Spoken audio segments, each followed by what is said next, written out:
Buonasera a tutti, good evening, and welcome to Fate's Grip. Do you know what that means in Italian? It means I hate your face. Ah. We're going And to then take... Tutti. And tutti, yes. You mean Tootie's face? Tutti frutti. Tutti Frutti is face fruit. So, we're up to episode 2 of campaign 3 called Tour, or Tower, or Tour in French. It's not. So it is Tour this evening. The end of a sneeze. Thank you very much, everyone, for your patience. We'll be seeing Ben very shortly. He'll be joining us Hey, he's not that short. imminently. He's broad. Yeah, you've been dating him longer, so. You're not the technical issue, Talera. No. We hope you're well. It's me. Hi. That's oh my God, it's everywhere. Yeah, you're welcome. Yes. Well, I think we'll shout out some people, and then we'll head into the second episode this evening. So I guess do you want me to shout out what we've received? And we can what are you talking let about? everyone know about them. So Last Hold Games a little while ago took scans of our faces. And this evening we received what they look like as a 3D image. There they are. Hey. Oh yeah, we're going close. Okay, great. Yeah. Look at this. Look at these Last Hold Games 3D images. Aren't they just sexy as? Yeah. Last Hold Games, you are amazing people. And then we got mini ones too. And there are mini ones as well. They kindly gave us these I can't lean this last... up for too long. No, that's good. Yep. And then tonight we'll just be putting them in front of our faces all evening and puppeteering them. No, we won't be doing that. But thank you so much, We'll take Last some Old photos. Games. We'll upload Yeah, we'll take some photos. We'll upload them, absolutely. Amazing, really intricate.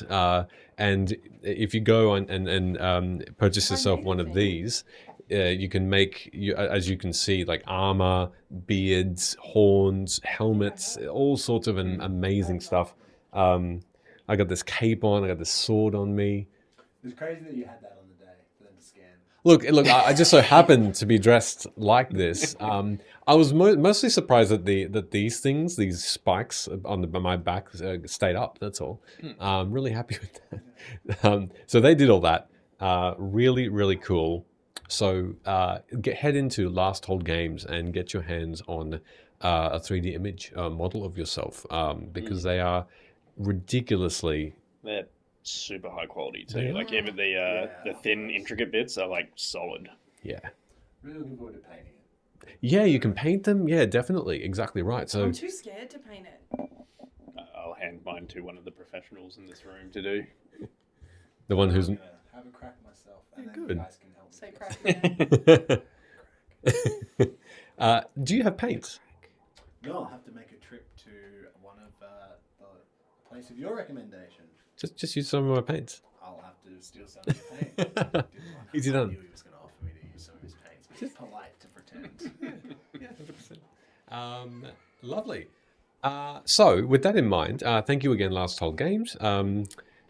Let's continue. What would you like to say, anyone? No,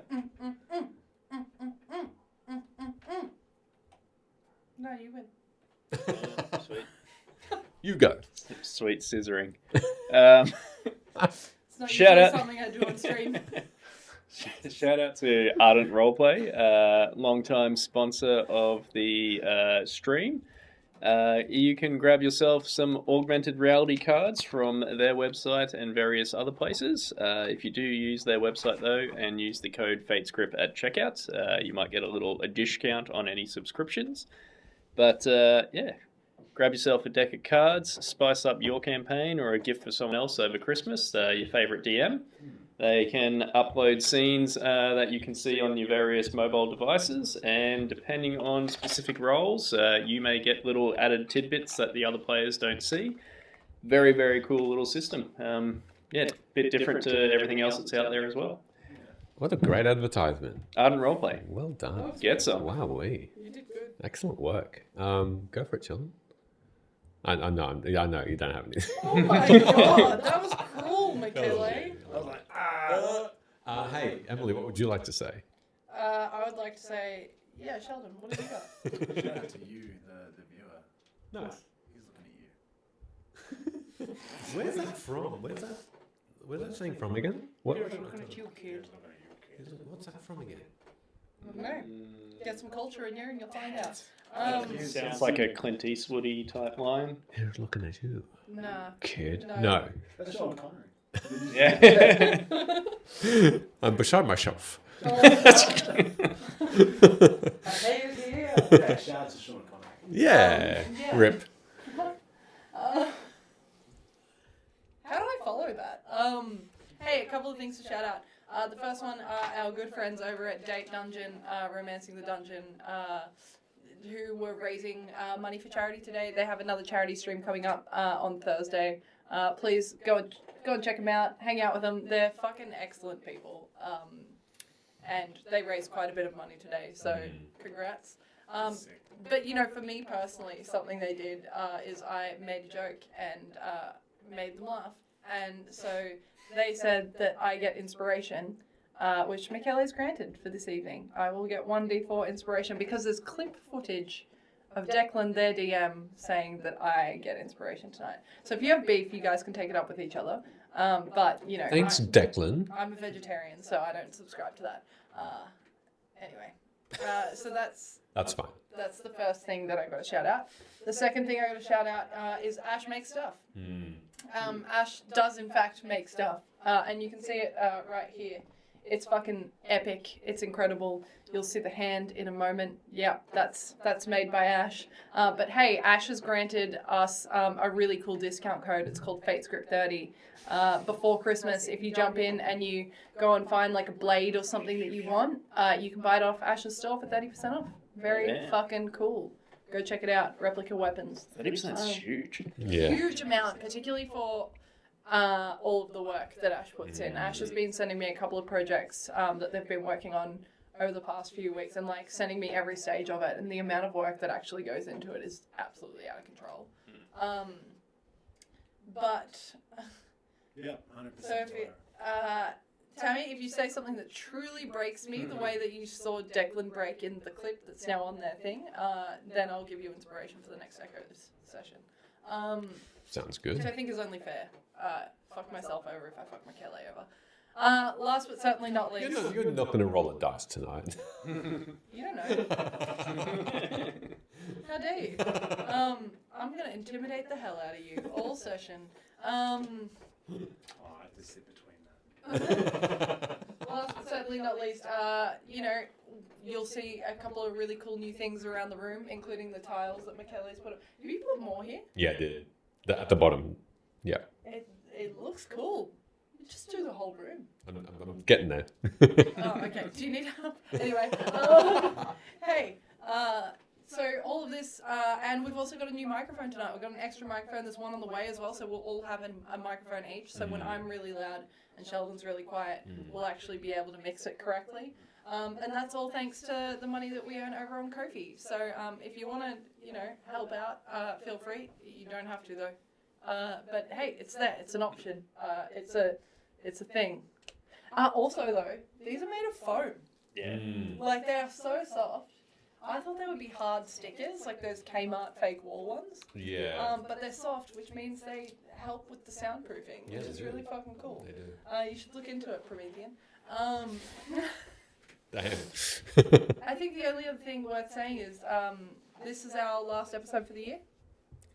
Yeah, I guess it is. Yes, it is. I'll be doing a stream next week. It won't be. Yeah, but it's our last episode. It won't for be the year. episode. Yes, correct. So we'll be not having an episode next week, Christmas time, and you know busyness. Second, I believe. And then the second we'll be back. We'll be back with an interesting episode. There'll be some stuff. Yeah, there'll be some stuff, and You don't want to miss it. no, this will be interesting. This will be a special episode. Yeah, exactly. There'll be some teasers that'll go up about it that I'll probably talk to you about after this, because I do this thing sometimes where I commit to things and on stream and I don't talk to you about them first.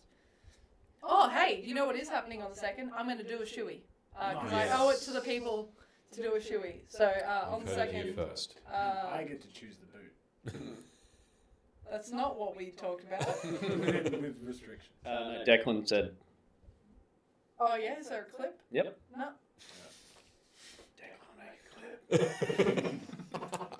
Amazing. We actually only have one on this side, Promethean, so I don't think it's too much microphone on this side. So yeah, thank you very much for that feedback. Well, it's not really feedback because there's no echo, but it's that side where Emily's on has just the one. So hopefully, when we get that second one, it won't be It's as just that echoey. Sheldon and I are going to both lean down and talk like this the entire night as we look at each other.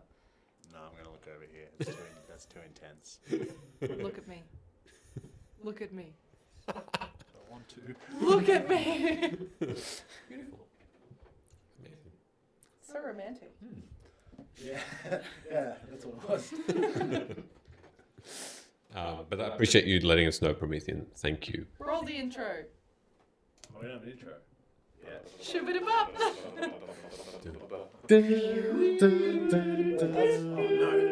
I broke it. That's fine. Do that. Bang, bang, bang. There's guns in the world now.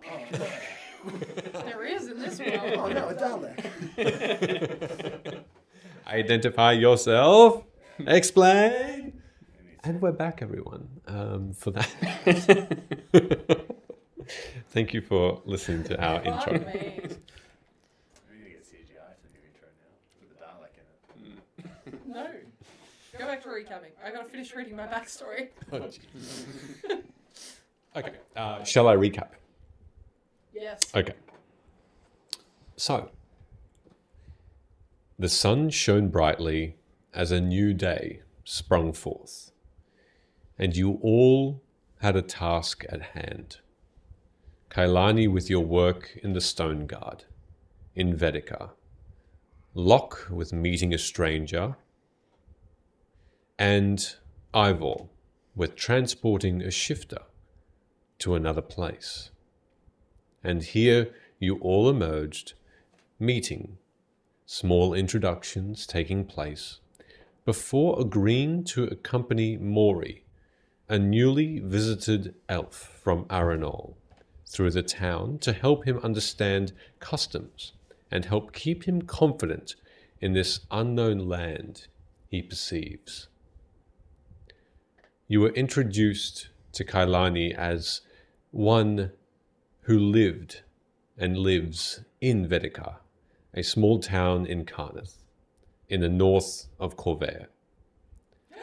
Actually, Bud, welcome. It's been so long since I've seen you. Hello. Sorry, I know that was an Actual interruption, Bud. but it's been so long. No, that's absolutely worth it. Thank you so much. I hope you are Hello. well. Happy holiday season as it approaches, should you celebrate. Thank you so much for stopping by, actually. Thank you. We also met... Back to you, Michele. Thank you. We also met Ivor and also Rin, as well as Locke. And you all were introduced to this story on the same day, in the same moment, though you each had your own personal story to share as we opened the curtains. And thus, with Ivor and Rin popping into existence in the Stone Guard, interrupting a very busy lunch, you met each other. And we open the scene where you are just making your way out of the Stone Guard. Declan just joined the chat. If you'd like to say anything, feel free. Now's the time. I will in a moment. As you leave the Stone Guard, you each have an understanding of where you are now that you've spoken for a small amount of time. Vedykar, being a town in Carnath, survived only just the war some 80 years before, still is established as one of the most militant military-heavy countries in all of Corvair. And thus, that depiction and that evidence is clear. You see many soldiers of Karnath walking back and forth in groups, even in the brightness of this day, that's now becoming a little cooler. A swift, cold breeze rushes past you, frigid, though the sun still shines. You know from looking at a map just before leaving the Stoneguard Inn about some of the places in Vedykar, some of the more well-known points of interest. Mistgate being in the south, Fargate being an expanse of fields still within the city's limits.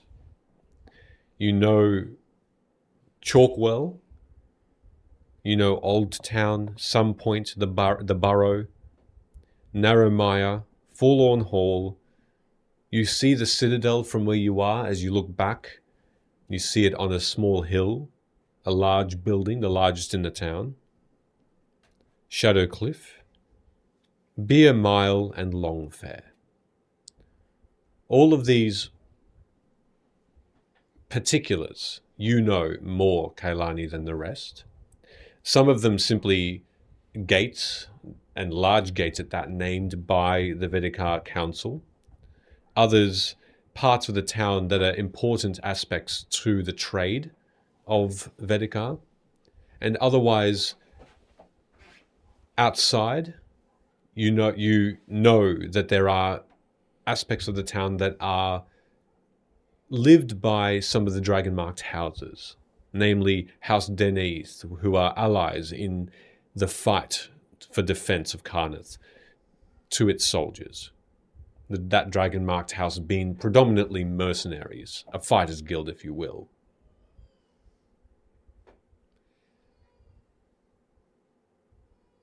You see Maury, the elf from Aranel, who has requested your help with helping him on a tour of this town. He looks expectantly at you all as the chill breeze forces him to curl his cloak of blue with golden inlay around him. He looks frail, though he moves confidently. He says, "So,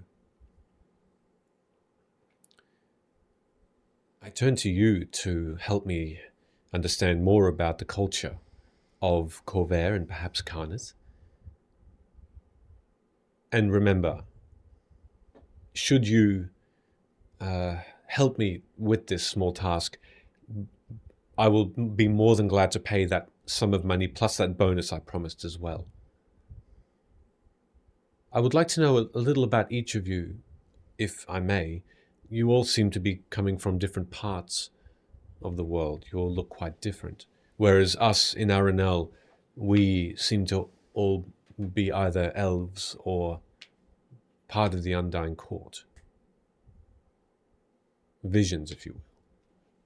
I'm more than happy to share some of my culture with you also, if you have any questions for me. But for now, I guess, should we simply walk and see what's here? See the sights? Didn't you want to get a weapon? If you feel like that is the most important factor, I would feel more comfortable being armed, as I see some of you are, and the magic you've shown tells me you are a powerful being in your own right as well, Rin. Yes, very powerful. So, should you be okay with it? I would like to see about a weapon. Yes, I do have funds. You don't need to pay for this for me. And you said perhaps a crossbow might be more commonly available. Yeah. This is your town, right? I'm not from here. Oh. No, I've lived here for some time now, I guess, but Have any of you lived here? I've only seen that room at the stone guard we were in. Yeah, no, this is my first time. In fact, this is my first time outside in the city. I don't really know. How did you? Oh, of course. Yes. Well, so you have never actually. You'll be like me, new to the town. Yeah. I don't feel as awkward now. Well, Lani, if I may call you that, I said you could. would it be okay, perhaps, if you led us to the nearest weapons store? And you know, Kalani, that the closest is a couple of streets away. Mm-hmm. It's called the Guided Arrow. The Guided Arrow is it's a nondescript store. It's a popular one because it's only one of a few specific weapons specialists that you've just passed by, but not specifically gone into. But looking through a window, you've seen that they have what you would say he needs. Yeah, I can take you somewhere. Does anyone else need anything? I don't have much gold left. But I see you're feeling that chill. I think I might be right that it will start snowing. You might need yourself a jacket. Can you bump us, please? Just had feedback from someone via Discord. Just our mic up. The game? Yeah, just so we're louder. Oh, yes, absolutely. And we will also hydrate. Thank you very much for that. Will we? Yes, we will. I only do what Declan tells me now. You're not my real DM. I'm joking. I'm sorry. Do you need water or something? Yes, please. There's also Please. Cola Zero. I have water. Thank you. Oh my gosh. Yeah. So thank you everyone for shoving cups at me.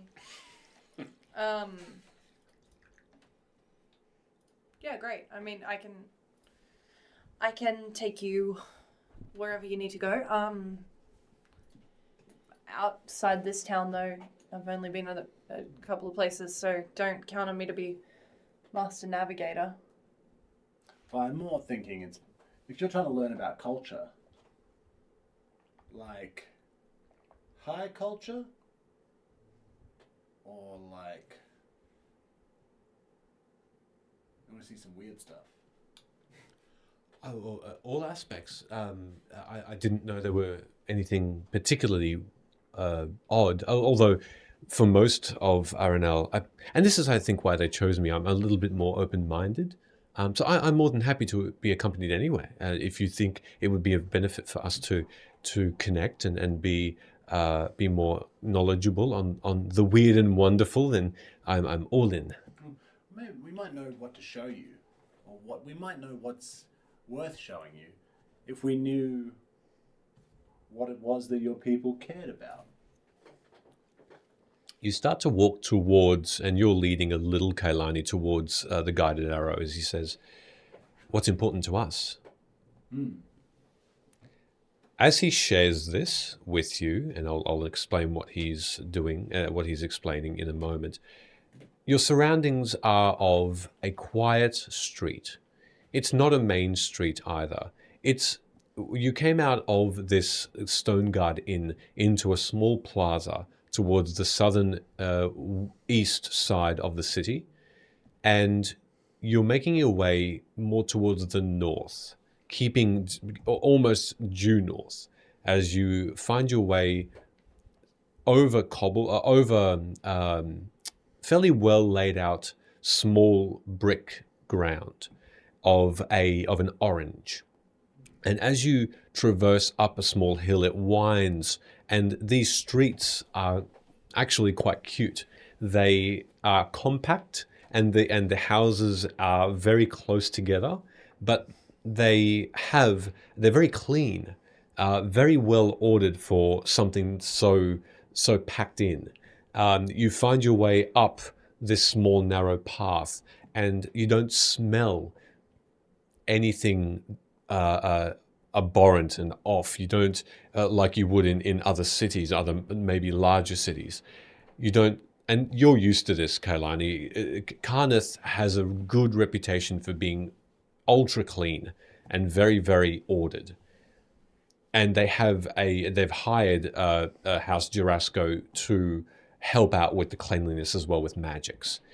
You pass by a couple of stores, flower stores. You pass by fruit and vegetable shops, and you know, people wave at you, Kailani.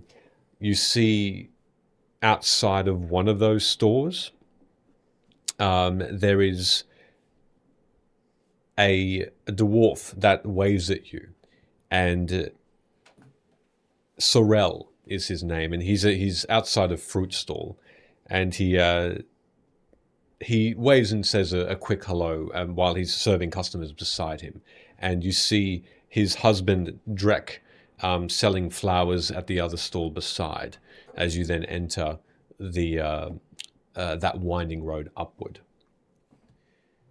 Flemmet also greets you in passing, this human woman, and she tosses you a small bag. And you know her for this. She trades herbs and spices to the Stone Guard, and she yells at you as you catch this bag. She says, "Tell this is for Corrine. Tell her and Dorsa we're even now." And this bag smells heavily of rosemary and garlic and other very pungent spices. While we're passing by any of those stores, Fuck you. what?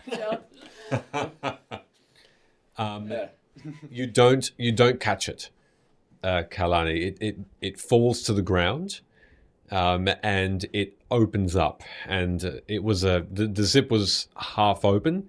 Had you caught it, it would have been fine. But herbs just dash all over the ground in between the bricks.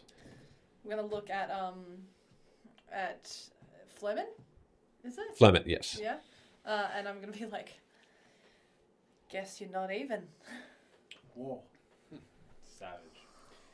The human woman, this middle-aged woman with a brown ponytail, braided ponytail, looks at you and with this cheeky grin, and she says, from afar, "All right, that's my fault. I'll remember that you're not a good catch." No, they've got to be fresher.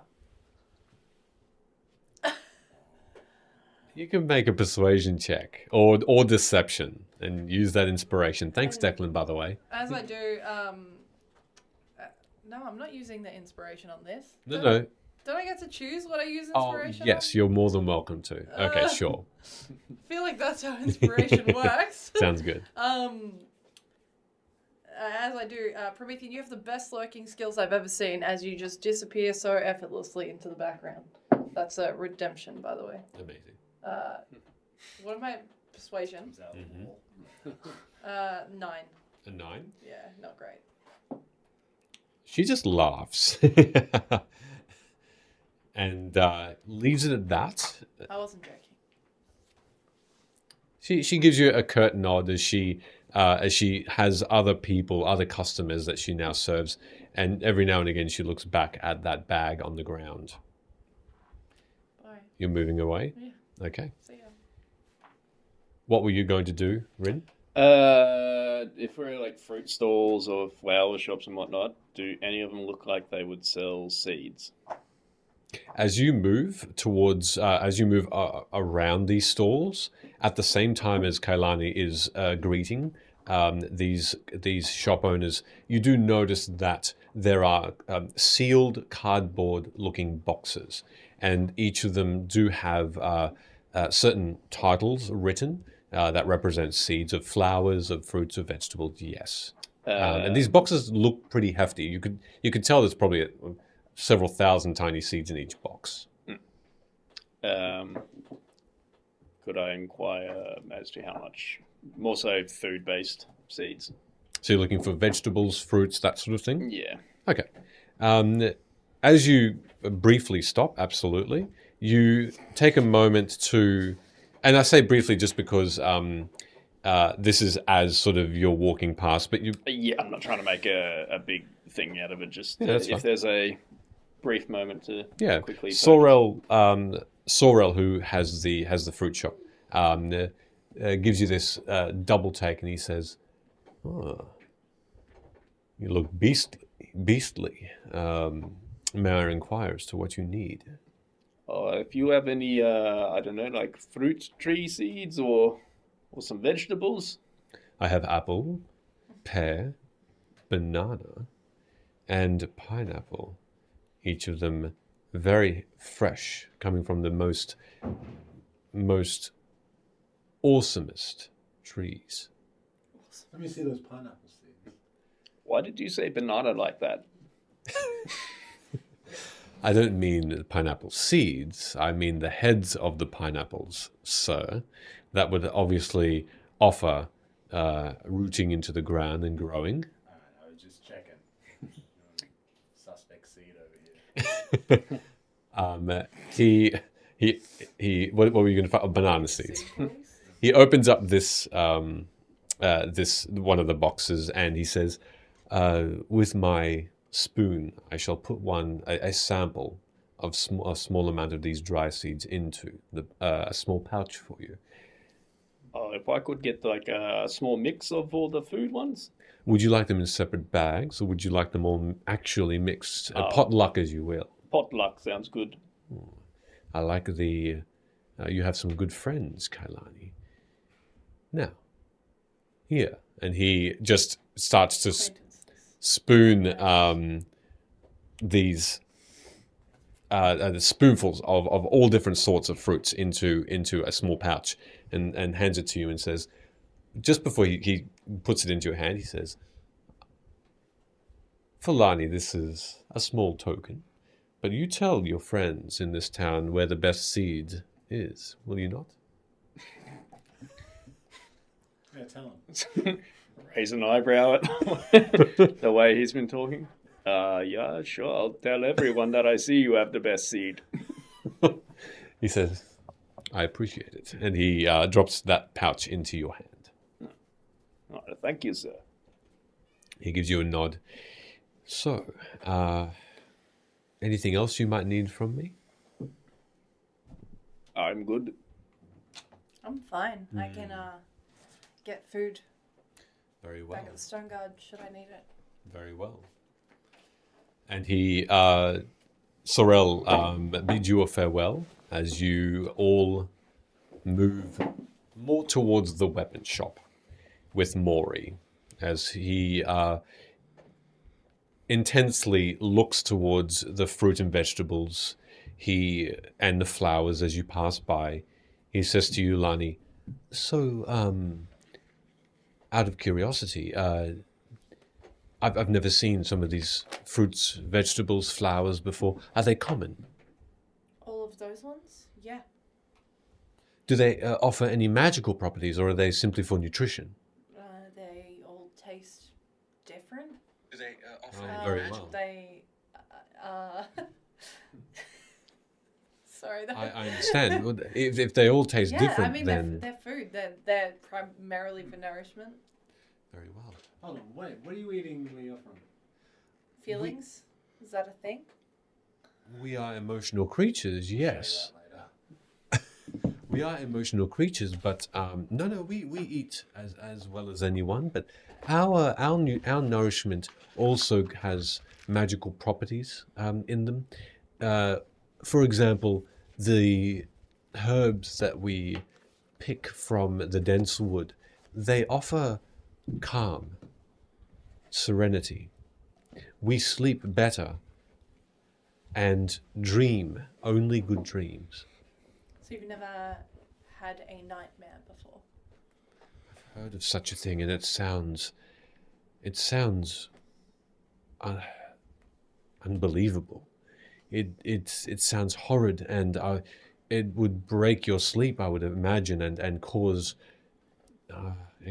all manner of emotional issues. I would say. I'll nudge you and I'll say, wait until he learns about sleep paralysis. That thing you see is not real. He's not really there. Maury looks back towards the shopkeeper. Sorrel wasn't there? No. You'll know. You'll get it. You'll get it one You day. ever had that? It's intense. Yeah. You ever had it? Well, I've had it not for a long time, but also when I was younger. What did you have? Sleep paralysis. What is that? It's basically where your body is asleep but your mind is awake. It's like the opposite of sleepwalking. Have you ever been paralyzed by magic before? No, the magic that we bestow is for good. Healing magics certainly are. You'll learn fast then, I guess. Yeah, it can feel like there's like a person holding you down while you sleep, but you can't move. Sounds unpredictable and dangerous. It's not dangerous. It's What do you just do? terrifying. What do you do about this? Oh, you can't do anything except for eventually wake up. You die? Oh, you wake up. You kind of fall back asleep and then you forget about it most times. Oh, Or so you wake you up completely and What? it's like a smooth transition No, you between that. You don't fall back asleep. You eventually get control of your body, and then you're very disturbed. eventually. Does it take days, weeks, No, usually a couple of minutes. minutes? Oh, Minutes. so you don't die. Yes. You don't pass on. You simply recover. You recover, yes. Yeah. So it's not a Is it a magical effect? No. I've had it plenty of times. I don't know, maybe there's like some ghosts or something that we don't know about. Eerily, people always report seeing or feeling a figure or a presence. Like in the demonic. corner. Yeah, in the corner of their eyes. And it's too many people say that from too many different places. It can't happen while you're awake. Oh, okay. So far as we know. Could you imagine if that's like your whole deal? You just go around holding people down while they sleep. I mean, Physically? I mean, like, what's the motivation? What keeps your drive to do this? mattress styles. Well, You think it's kind of like an advertising campaign? No, you just wear the mattress out. More down to you sure you guys don't know each other? Oh. Maybe like 2 hours longer than I've known you? Before we fell through that portal, we had to hide in a house on the outskirts of some town. We had like 7 hours to talk. You're hiding or he's hiding? He was hiding. I was being hired to hide. So I guess that's hiding. Cool. At this point, you arrive at the Guided Arrow, a weapon house or a shop, as it were, that's only depicted and advertised by a sword that's pointing downward, outside its scabbard, made of wood and larger than your height, pointing downward, and crossed over this on a shield, also made of wood, a bow. That's what it's called. It's a bow, also made of wood, all intricately carved by hand, and the name Guided Arrow on the sword blade in the diagonal. And the window here is on a slight, or this actual shop is on a slight incline, and it looks like it's all made of wood with glass windows.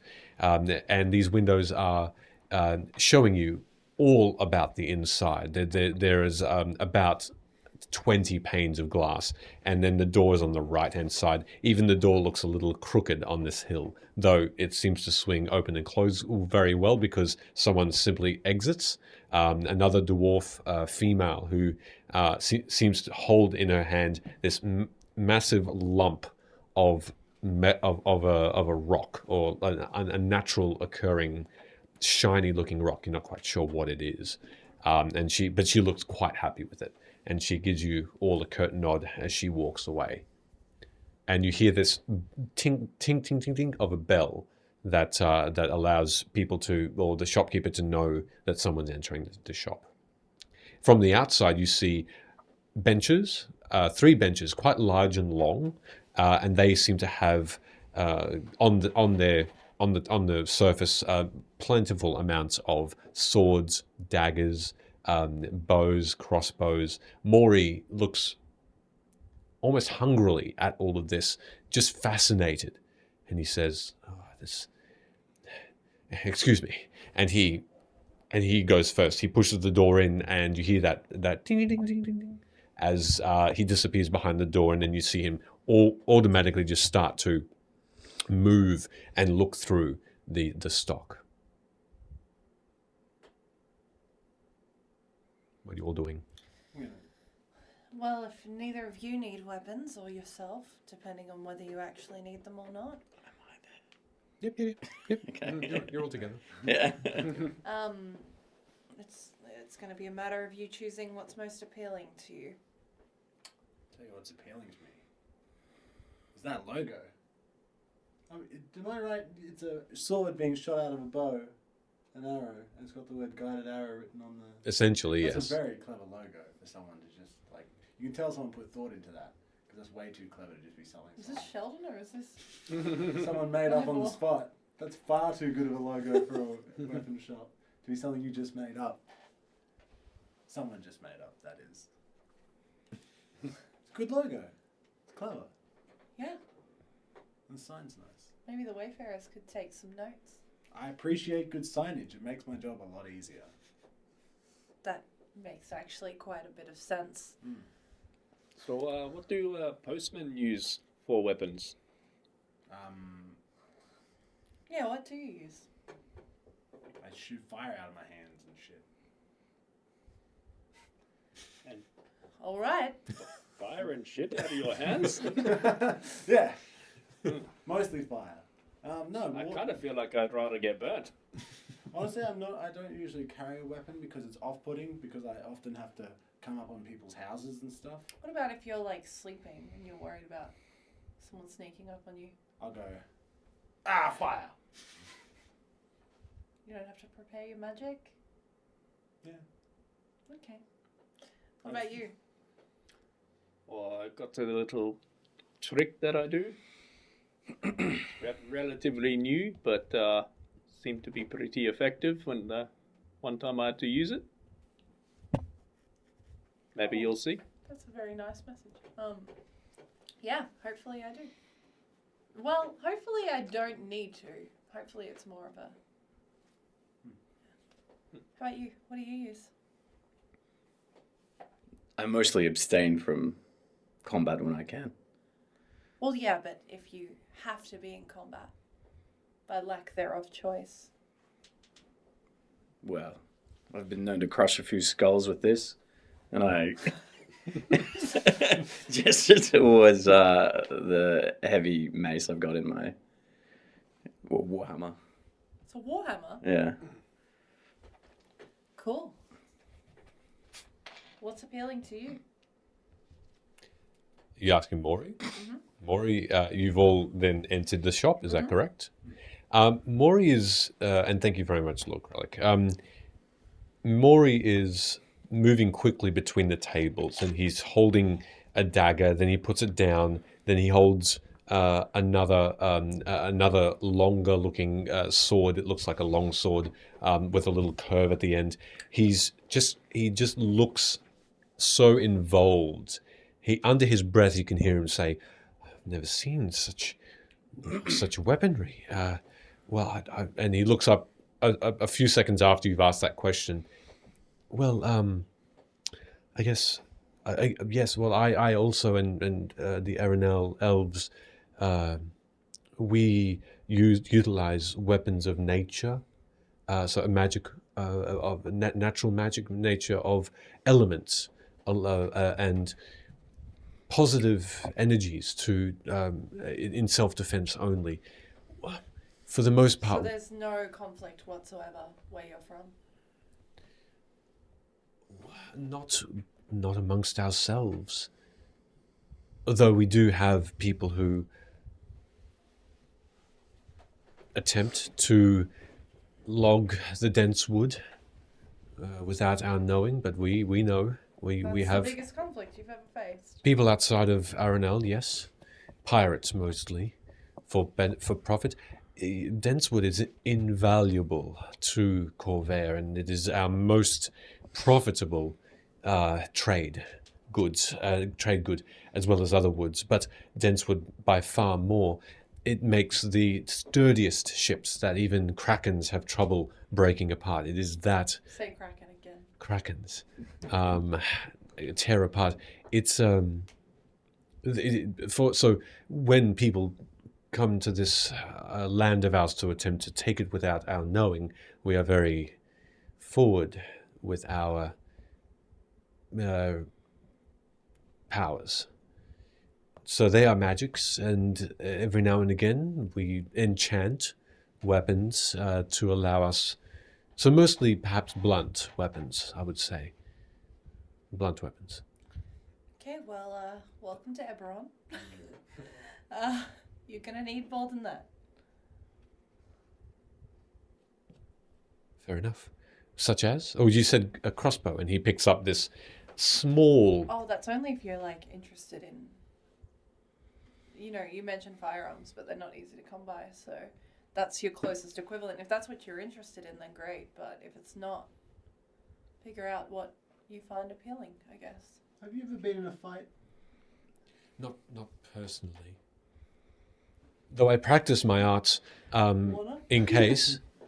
I practice my arts so that I am ready. What do you practice? I don't want to demonstrate it in someone else's establishment, but I practice. You could call it magic of necromancy. Right, shooting fire and stuff out of your hands. Not fire specifically, but certainly Green fire. Gotcha. it's not green, but it is a bluish tinge. But yes, I can, or I can, or we as a race can bend minds, if you will, cause others to do things on our behalf without their control. Is any of that in your book that you provided to me? Yes, absolutely. Yes, we. You'll find it towards the middle of the book. So yeah, but feel free to read and understand our magics. The spells themselves haven't been written intricately, so to learn. However, it describes what we do. You convince me. I probably do need a weapon so I don't get stabbed while I sleep. Go dagger. I thought maybe you'd use something like a letter opener. Subtle. That's Sneaky. That's clever. That's very clever. The more he looks over and to you, and he says, "Not mocking." No. No, it's very clever. Easily concealed. Yeah. Here, let me. And I can also get it Here, out. let me open your throat. I can get it out discreetly. If I need to, I can pretend I'm going to open a letter for someone and stab them in the eye. Very specific. Is there Yeah. like Pick something. a person watching us? Yeah. As you now Like a that service attendant? now that you mention it, a tall Funny you ask. a tall female Goliath leans over the counter at the end, directly opposite the Ben's doing it. Directly Yeah, how opposite is the she? door. Anyone watching? Roll a d10. Tell us how hot she is. 8? 80 out of 100? You mean Yeah. 8 out of 10. Right, 8 out of 10, that's one. But same thing. This Goliath, it leans over the bench because she does look too tall for the ceiling. She is bald. She wears these skull-looking, or at least skull and bones-looking earrings that dangle from long down her earlobes. She has this loose leather tunic on that seems to only just cover any of her upper body, enough to be somewhat decent, though that is torn as well. You can see is this white yellow skin, which has plentiful amount of scars. She looks like has otherwise fair skin, blue piercing eyes. One of them one of them white, the other blue. And she hasn't greeted you, she hasn't welcomed you, she's simply observing and listening. Do you work here? Very observant. Wish I could be. Okay. What do you need? I'm going to look for a letter opener-ish.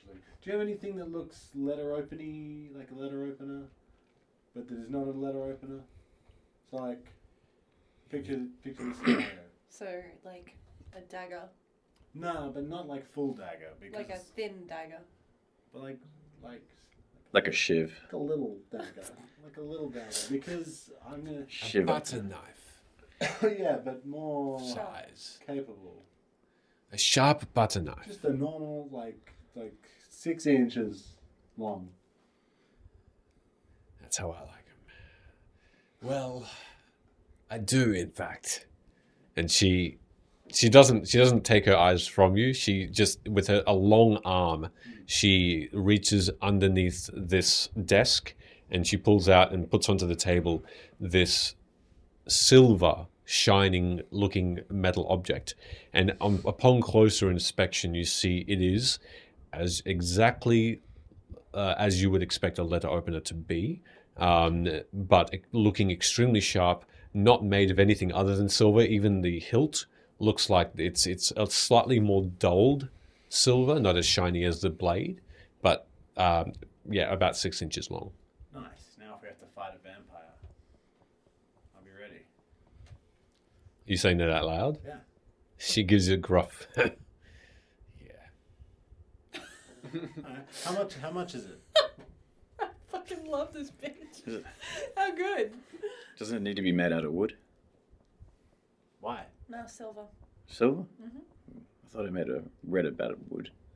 I Also think don't of- like garlic. I think of werewolves. Silver. I thought werewolves were silver. I like in D&D it's silver.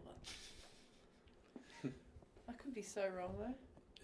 Anyone can make an arcana or a history if you'd like. I can't check. Yeah, now I'm confused and I just want to know as a person. Nope. What did you get? Two. A 2. For silver, you're pretty sure it's a vampire. I got 20. I'm You Googling it. know it's werewolf. I'm Googling it. Sure, I've read about this. It's a werewolf. Silver werewolf. Or lycanthropes in general. Yeah. Most changelings don't like the idea of silver. The Goliath, she looks towards you and she says, this tiefling's got it. Or I should be more specific, lycanthrope. There is a Oh difference. yeah, I'm just fucking stupid. You're just uneducated. If we were to come across any changelings in our journey, do you think being near this silver dagger would be uncomfortable for them? Vampire. I'm pretty sure lycanthrope. There is a difference between the two. Oh, I have heard that as well. Yeah. They are. Yeah, wouldn't you know? What's that supposed to be? You're a shifter. Are they not partially werewolf? Yeah, that's how I kind of know. It's Okay. I don't know how true it is, but it's kind of like the legend of how my tribe came to be was that Baranor cured a bunch of lycanthropes of their curse. Interesting. But Cool. that's like old-timey stories, so There you go. If I stab you in the heart and just dagger, you'll die. let me touch it. I think if you stabbed think if any you of stabbed us him in- yeah. in the heart, we'd probably die. I'll take it. How much is it? You've all convinced me. This is a pretty good silver. I'll have to can't part with it for less than 10 gold. I open up my coin purse. Yeah, sure. No worries. Here you go. The finest silver. Yours, sir. Your elven friend is either very sickly or not from these parts. He's very interested. Sir, and she now fully stands up and puts her hands on the desk, and she is tall, 8.5 feet in height and broad-shouldered. Why does she have that many feet? Ha! And she, it's a dad joke. What are you doing with dad jokes? That's great. Dad. That's New amazing. character. Yeah. You can call me daddy. As she Thank you, Papa.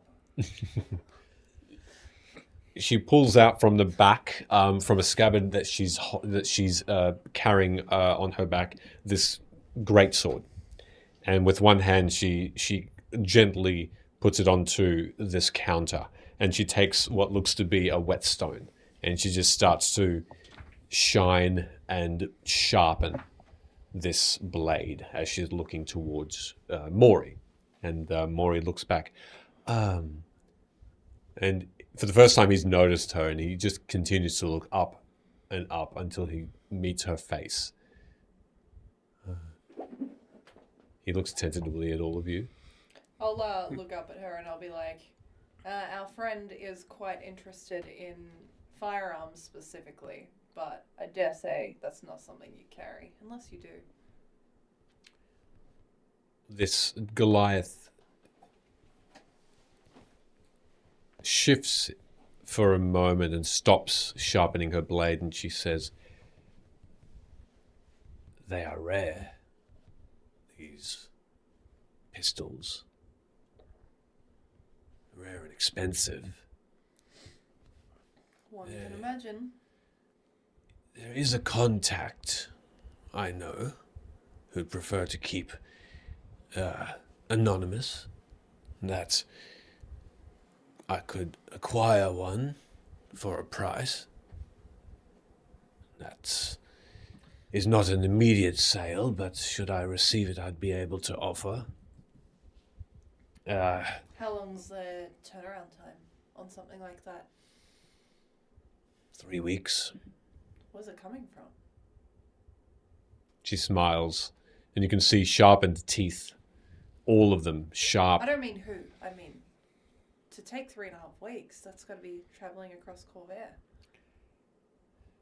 Well thought, but Do I know, based on my knowledge of geography, like if I had to draw a circle, where roughly 3.5 weeks would take travel-wise? Make a survival check. I'm so good at that. No, both of these dice have betrayed me. Let's try this one. Hey, 19. 19, okay. That's without the inspiration. 3 weeks of travel, you would... My brain just does a circle on the map. Yeah, drawing an imaginary circle around that, you probably would say it's not coming from... It could encompass some of the forts that are south of Vedykar that move into the Talenta Plains. It could be from Korth, the capital of Karnath. That's around about a 3-week travel.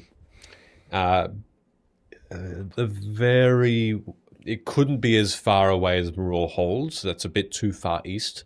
It takes a month and a half or 2 months to travel there by horse, and you're basing this by horse.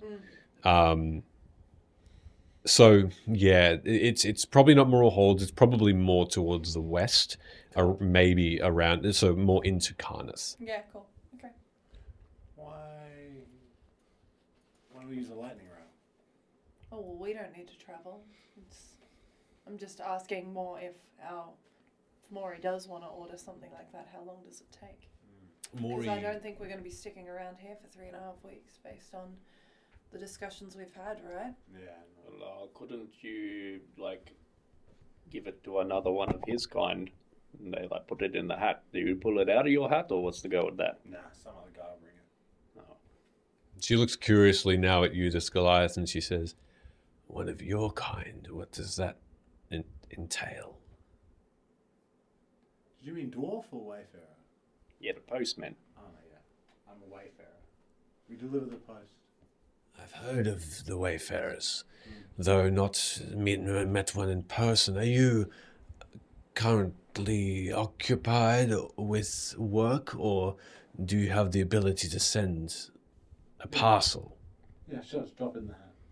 I take my hat off and unbuckle it. Wait, is this like a local delivery? This is...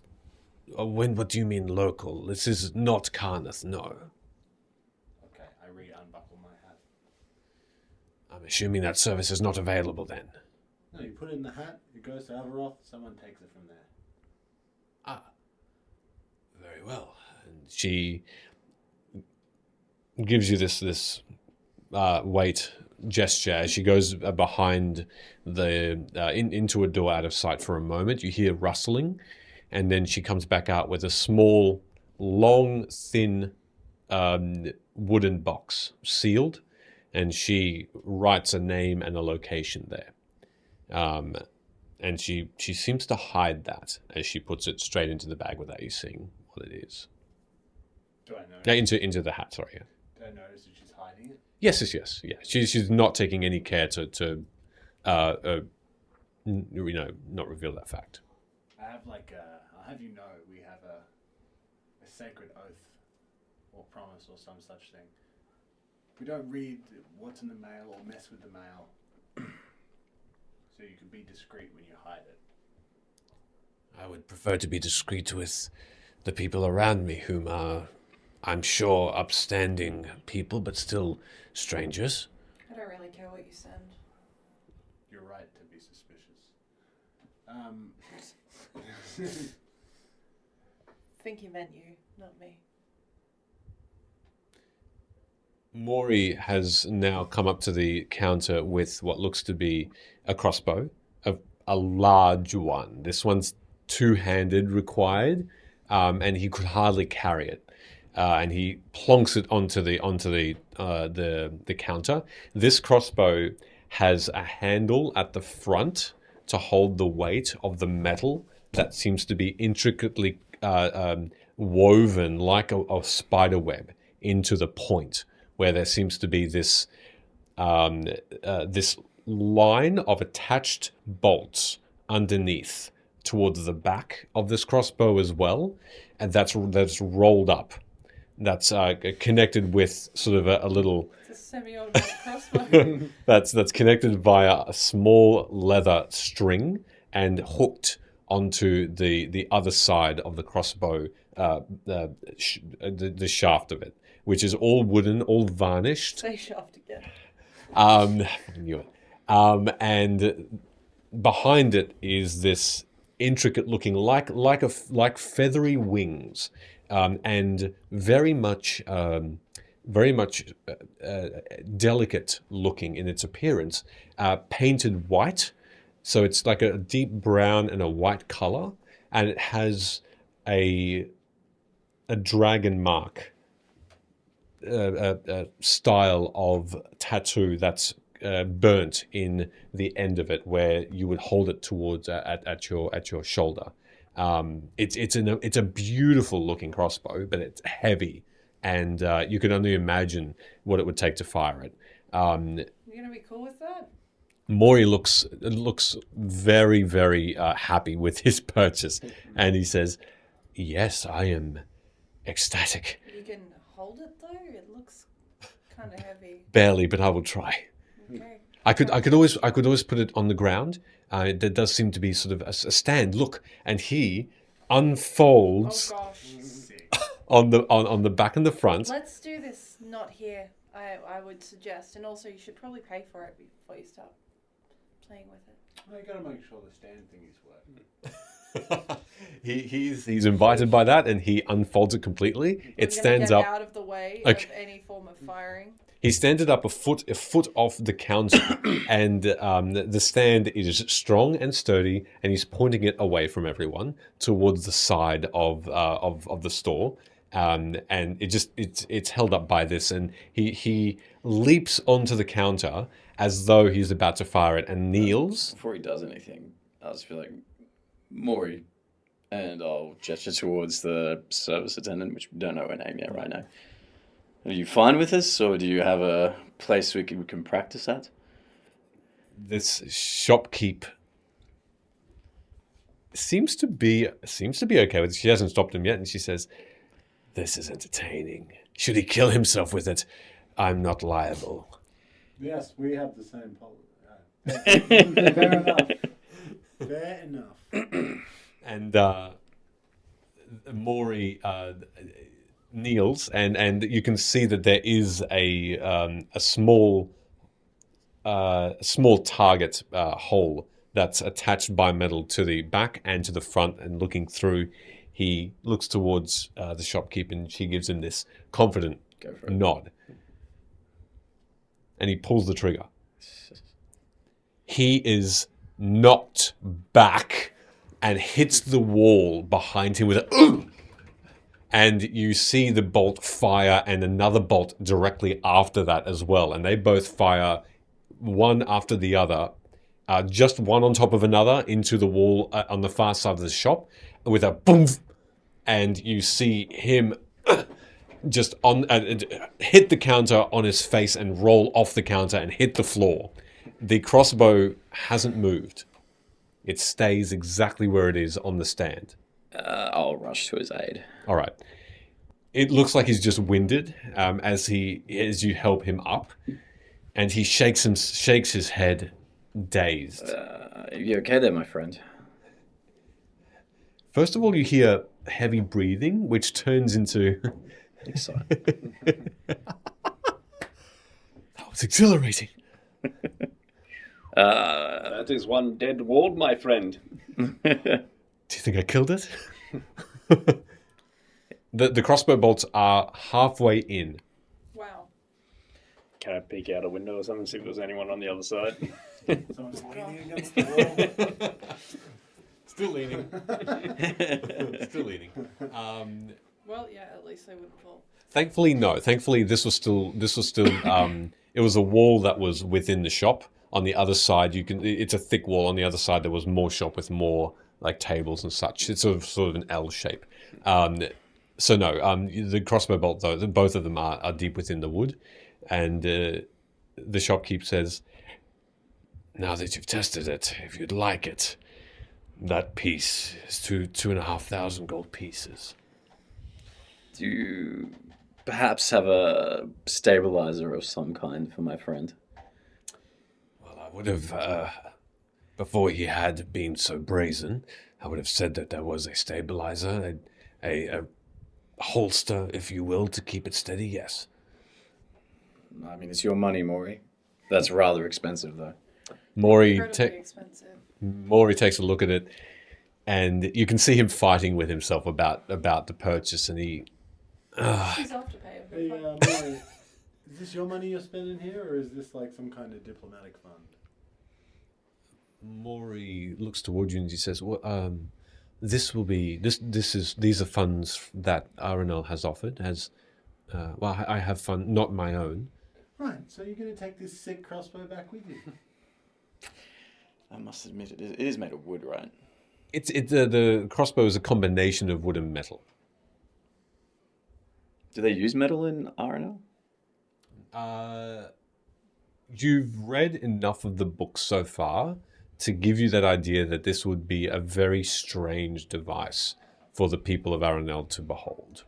And so no, metal is not something that they use because dense wood is pretty much a direct equivalent.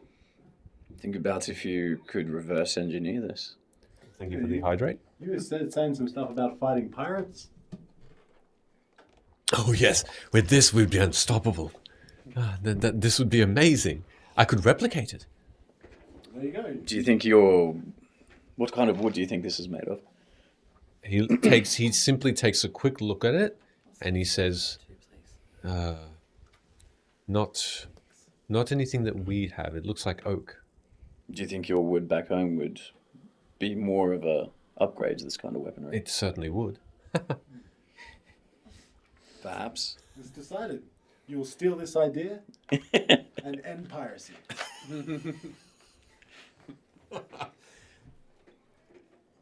Thank you very much. We will stay hydrated. The response from Maury is this. Could you send the crossbow back in your hat? No, we don't. We don't deliver. There. Not parcels, just letters. No. Oh, just to RNL. Just this one continent. Just Corvette. Yeah. Yeah. Not yet. Maybe. I hope you expand. Yeah. We would just hire someone from there. Do you have unemployed people? Maury shakes what's his the head. unemployed What's an rate? unemployed? I don't know. I'm just wondering. You Maury get shakes. paid? He shakes his head and he says, "No, we we don't get paid, though we don't need to be, because we are taken care of, and there's no unemployment. Imagine that. We simply live very well, have enough to eat, enough care and protection, and we are asked to protect our home. And we do that quite easily because of the cooperation we have with each other. That's basically how it works for me. Oh. Yeah, it's the same here, pretty much. Well, I never needed gold until I left home. Oh, really? So we share that knowledge. That's wondrous. How did you eat on the road and stuff, or did you just not leave? Like this? No, but like you had to purchase food from somewhere, surely. Yeah, well, that was a bit of an adjustment period. You eating roadkill, weren't you? I occasionally killed things on the road and ate them, yes. Okay, I told you I can hunt. this is all incredibly confusing to me. Maury shakes his head and he says, but the amount of coin is quite steep. I'll stick with something a little smaller. And he puts it back where it was and brings over a hand crossbow. A lot less intricate, no dragon mark on it. It looks quite basic looking. However, he seems still content. And he puts it on there, and they exchange coin. It was 5 gold pieces for this one. What about you? Did we ask what you use? I told you I got a little bit of a trick. You might see it if it's ever needed. This is how you killed animals on the road? Yeah. Okay. You're just going to punch something, aren't you? Are we done here? I can do that. I was gonna ask, do you have just a little like a knife that folds into itself in case I do some hunting and need to butcher the animal or something? Why don't you just get a dagger for that? It's a bit big. I was thinking maybe something I could secret away. The Goliath looks between you and you, Ivor, and she says, "You'll just need something sneaky, don't you? Something small and secreted. Who am I selling to?" Rin? Well, Rin. Yes, I have a foldable blade, if that's what you seek. And then she once again puts her hand and peeks underneath with her face, and she brings out what looks to be a blade that's open, and she demonstrates that there's a mechanism, a metal. It's all this one metal that folds over and secretes itself into this Stop it. very oval shaped receptacle. And as she undoes it, it's this curved blade. It's not straight. It's curved, almost like a crescent moon would be. And the handle is still quite sturdy, and you can still hold it pretty sturdily, and without slipping or anything like that. And how much would that set me back? This is, let's call it 3 gold even. Ooh, that sounds like you got a deal. I'll shoot her the 3 gold. All right. I do have a request. So you're using a whetstone and sharpening tools? That's correct. As immediately after that transaction, just goes back to sharpening, so you see it quite clearly. I wouldn't mind purchasing something like that to keep my weapons sharp. I seem to have something of spare. These would run you 20 silver for a whetstone, and the other tools needed to provide that service. How long do you think that would last me on the road? I would say you could sharpen a blade a couple of 100 times over with it. I'll take one then. 20 silver? Yes. drop 20 silver on the counter. Whoop. All right. And she transacts that, and you receive those sharpening tools. It's been a very nice visit. May I ask where you are all from? Avarel. Tulenta Plains. Originally from the Eldeen reaches. You travel the furthest. Interesting. I've seen you around. I'm from Valinor. I did not know this. What about Well, that's where I lived. Are you going back to Valinor anytime soon? Don't have any planned visits. Why? Maury pipes in and he says, I've heard the elven horse lords are fiery beings and would be very interested to learn more about how they tame such beasts. It's fascinating. I'm sorry, shopkeep. I've tasked these fine folk with accompanying me while I'm out from Aranel to make me more familiar with the culture and the lands, so I can bring goodwill back to Aranel and tell them of the good that they're doing after the war, and hopefully using my experiences, we can start establishing trade.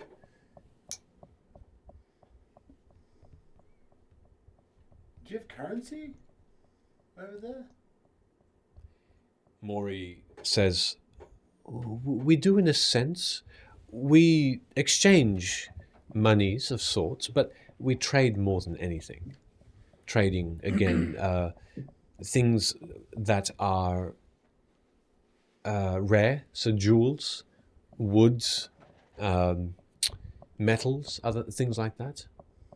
And when I say metals, I mean not such fine wares as this, but woods that we don't have specifically here in our land, but things that in the past ancient trades brought to our land. So we don't trade too much in coin, if you will, not like here. This is all very new and very interesting.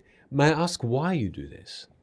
Why you don't share things, and why there are so many levels of peoples, rulers, if you will, people who look down on you. It seems unfair.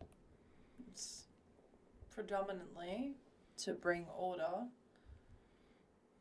because when you have a place of this size, people with their own agendas tend to sometimes choose to do bad things. And the widely believed solution to that is punishment and penance. There needs to be someone to enforce that. Unfortunately, from here, there's many nations that share borders that have different ideologies. Existing tensions. Though we might be at peace at the moment, it's not like where you come from, where I'm to understand it's one mind, one purpose. Plus, there was that whole big demon thing that happened all those years ago. Yeah, there's a lot of old factions from that kind of just hidden about the place. It's interesting. The borders, I think, ring true. Aranel being one land, and this continent, much larger than Aranel, being somewhat divided by different peoples as well. I would imagine that would bring different ideals and different upbringings. So, in a sense, it makes sense, but it's unfortunate that there is a ruling class. It seems, kings, queens, councils, people who simply live for greed. I think it all starts when there might be a shortage of resources. So where I'm from, part of the tribe just make sure that all the plants and everything are healthy, and the other half make sure that all the animals are healthy, and everyone's got what they need. But when I first went to a city, it seems like maybe there was a bit of a shortage, and then when people get together, the ones who have the most tend to, I guess, do better, and then they don't want to let that go. And it just builds from there over time. They want to keep things to themselves. I When they It's about see, survival too, though. Because not everyone will look out for everyone's survival, and for that reason, people will keep things to themselves because it's a matter of life or death. Plus, if you want to build something bigger than yourself, you need to raise the capital for it. That's why we charge for all these letters that we deliver. So we can hire a postman from wherever you're from and deliver letters there. Yeah, I think it's when you see how impressive some of the things are when people get together, but a lot of people have to do things that they don't actually want to do to make that happen. mm-hmm. So then they do it for the little shiny coins, and the more coins, the easier it is for you. But it's one of those things with a trade-off. Like you get the big buildings, which can be fun, but a lot of people kind of cop the short end of that stick. Yes, they do. Well, I'd be very interested to see it firsthand. Thankfully, Vedykar doesn't seem to have outwardly this sort of system, but I'm sure they do. Lani, Yes, how does the local government work? to your understanding, Lani, there is a council here. They represent nobles from Korth, out of Korth. So it is a ruling class of sorts. A baron, essentially, or they call themselves baron, same as a mayor. They're the ruling class here, and they would be in the citadel in the north, part of the city. Guess you'll find out. Oh, good. I've spent all I need to here. I have my crossbow. I'm very happy. I feel a bit more content and a bit safer. Is he wearing any armor? Sorry. You can make a perception check to see. You know what you're going to love? The lightning rail. I've heard of this. What'd you get? 9. A 9? Yeah. He seems to Oh, be... sorry. 11. 11, that's fine. Hey. As Sounds a you're bit better. looking towards Maury, you don't notice any, and you haven't been able to see anything other than that white tunic and white pants he's sporting underneath his robe. To your best understanding, he does not wear armor. No. Have you thought about something a bit more protective? In what manner?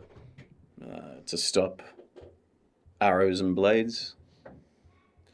Oh,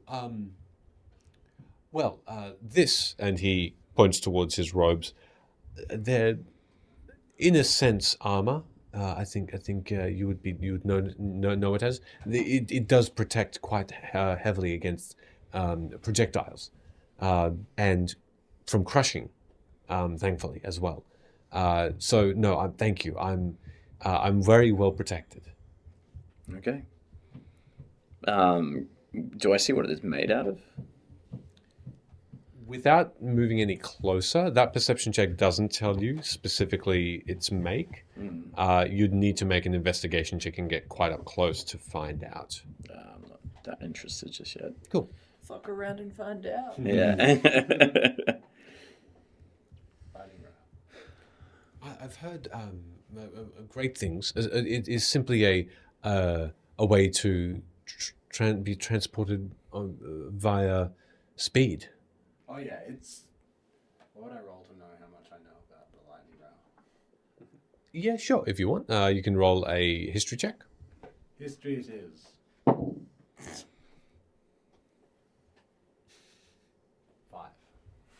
A 5. Okay. Yes.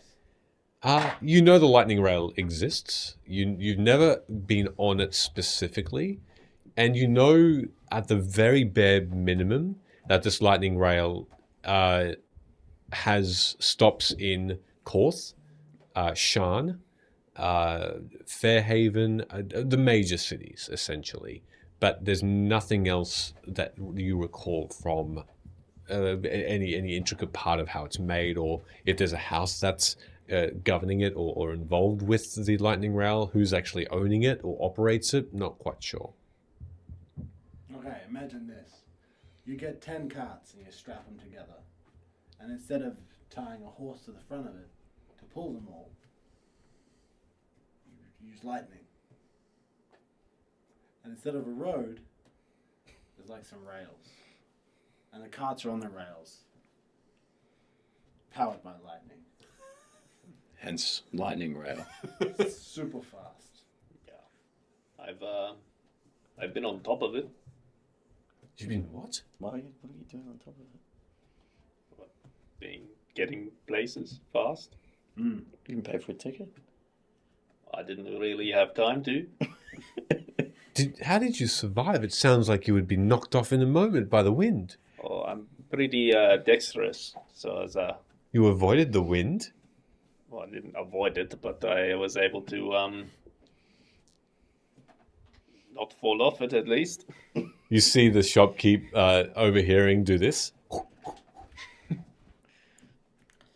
Now that we've gathered these weapons, is there anything else you want to buy, Maury? Maury looks over and says, "Everything, but I think I should explore more of the city. I think that's probably a good idea." Am I right in thinking we're getting prepared to do some traveling soonish? So far, from what it seems like, Maury wants a bit of a tour around Vedykar first. Yeah, okay. Just the initial town. He does plan to go to move outside of the town, when he's ready. But so far, no. He wants your help with just a bit of a understanding of the day to day, what Vedykar is all about. Yeah, okay. The shopkeep says, "Well, thank you very much for your patronage and your coin. I seem to believe I have other customers that I may need to attend to. Please feel free to return if you run out of any bolts or if your blades need sharpening. Not that you'll need that service anymore, but enjoy the rest of your day." Just before you leave, just quickly... I'm not going anywhere. We'll leave us. Vedykar, my friend here is foreign. Is there anything that is happening or would be residing shortly in Vedykar worth note? If only you knew someone who lived here. I can help with that. Well, yeah, do you know? Do A festival or...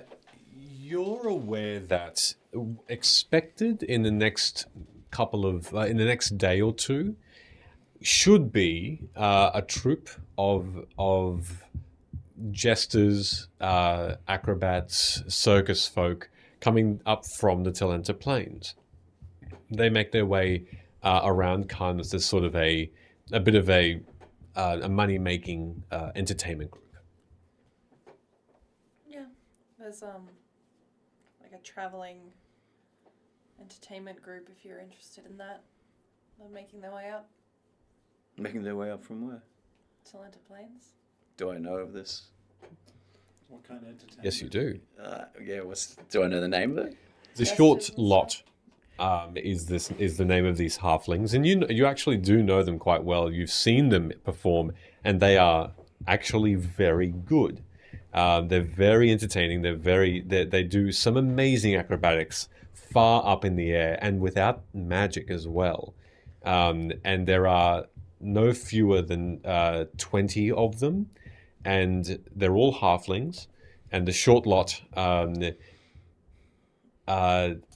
perform for coin and perform all around the Talenta Plains, down to Valinar and over to the Moral Holds as well. How do I know how long they've been performing for? The last 5 years, Last 5 years. and they're always traveling, like the nomadic tribes that you're used to seeing. They have these caravans and they go from place to place. Camels pull them. and they Oh no, not camels. because they do have to For real, no. they have to traverse the desert. Yeah. So they do have they have these camels, I and forgot about the camels. and That wouldn't be the short lot of it. Do I know their name? yeah, that rings a bell. Have you seen them before? I haven't gone out of my way to go and see them. They're quite no. entertaining. Cool. We should see that, Maury, if we're here, still in the town. It sounds amazing. I've never actually met a halfling before. It would be quite different. I've heard they are extremely tiny. They are, and they throw themselves up in the air quite high. Oh, that will be. Well, can we stay for that? Can you? I live here, so yes. Have any of you seen the carnival before? I've been to a carnival. How far? When will they arrive? Tomorrow. Couple of Oh, days. That's not too far. Or the next couple of days. If we're still here, we should see that. That's not too far. That would be a good spectacle you can take back. Do you have carnivals in? I don't often get to. Maury thinks for a moment and he says, Well, do you know what that is? Yes, I've read of them. We have of sorts, more like balls, dance. I guess festivals of dance. You would call them. And as he starts, It's the way you just said we have balls. It's like, yeah, no shit. Translucent as well. excellent. Maury is starting to make his way out of the store as he starts to explain the elegance of these dances that encompass hundreds of people at once, hundreds of these elves, and he describes them as something that happens only in a full moon and only in moonlight. As you brush past a couple of other customers as you're moving outside the door, they tussle at your shoulder and sort of give you a little bit of a shove. The door's a little small as an entrance would go, and they were a couple of burly-looking humans as they brushed past you, Rin, and Entry 69. huh? Congrats, Michele. Yeah, we have balls. Entry 69. Oh, I don't think I've ever had a quote before. That's fantastic. And you definitely do. You have so many Doctor Who ones in there. Oh, that's true. God damn it. As you see these burly humans pass you by, they seem to wear these darker clothes, leather-like pants and shirt, and they're just marching straight in. And Maury, as you exit, starts to make his way down the street, and he explains about there's a particular romance to the dance, not necessarily leading to anything apart from the feeling of emotion and music that encompasses everyone's senses when these dances occur. They are just a beauty to behold. As he's describing this, you all feel another rush of chill wind, and you notice, Rin, from the north, just some clouds, light grey, starting, and then you remember your prediction. Hey, Lani, does it normally snow here? Yeah, sometimes. You're pretty you all know. Does the sun shine? Yeah, Was I it mean, really it hot does. just the other day? Yeah, but the weather changes. It's not, you know, No, some it's days not forever. 26 degrees, some days -10. The next day. It was a warm day, an unusually warm day today. But Lani, you're aware that you're in the north of Corvair and you're near the Moral Holds. It's a weather system around up here that does invite snow.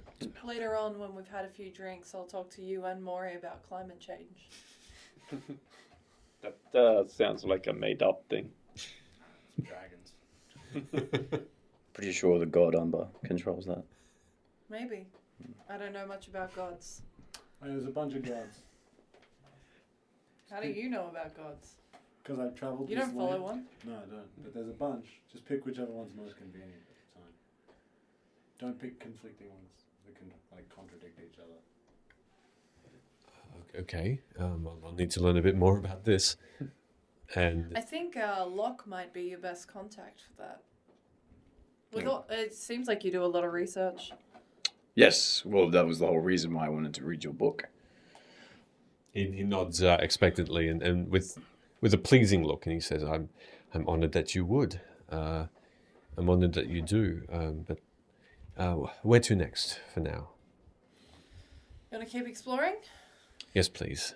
We'll just do a lap of the city, I guess. Well, I guess what do we've eaten, we've just shopped. How else do you culture someone up? Well, we can, like I said, we can just... Get drunk and fight people. I would avoid doing that, you know. No, that was out of character. What do you do here for fun? I work a lot, so You must have days off. yeah. I don't do much. There's nothing in the local vicinity that's worthwhile visiting?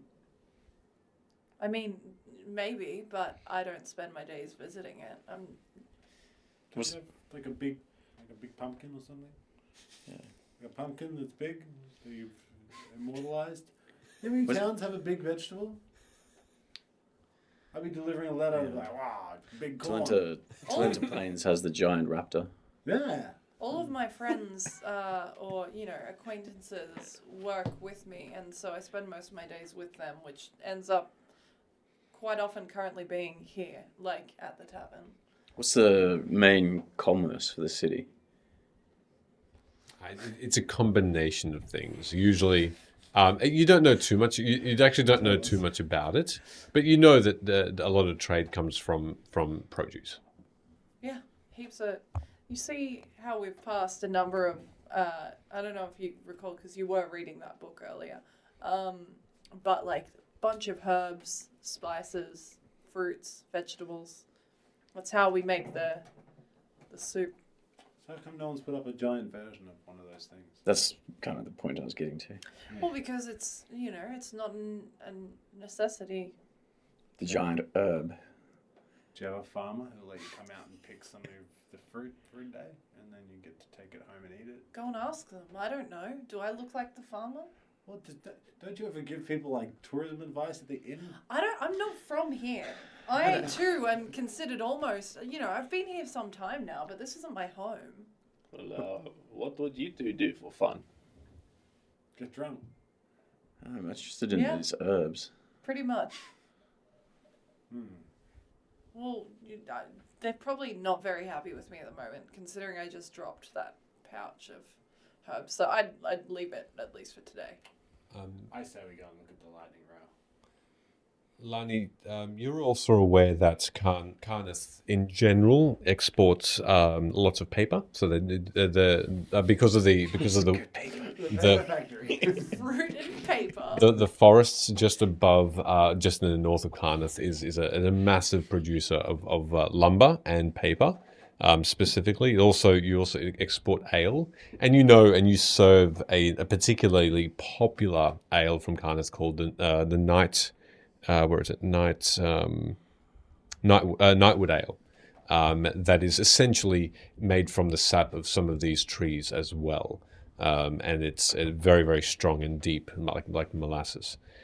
So those are also livestock as more of a minimum or more of a smaller export, but that sort of thing. Wait, you cast a lot of spells, right? Do. And to do that, how do you learn them?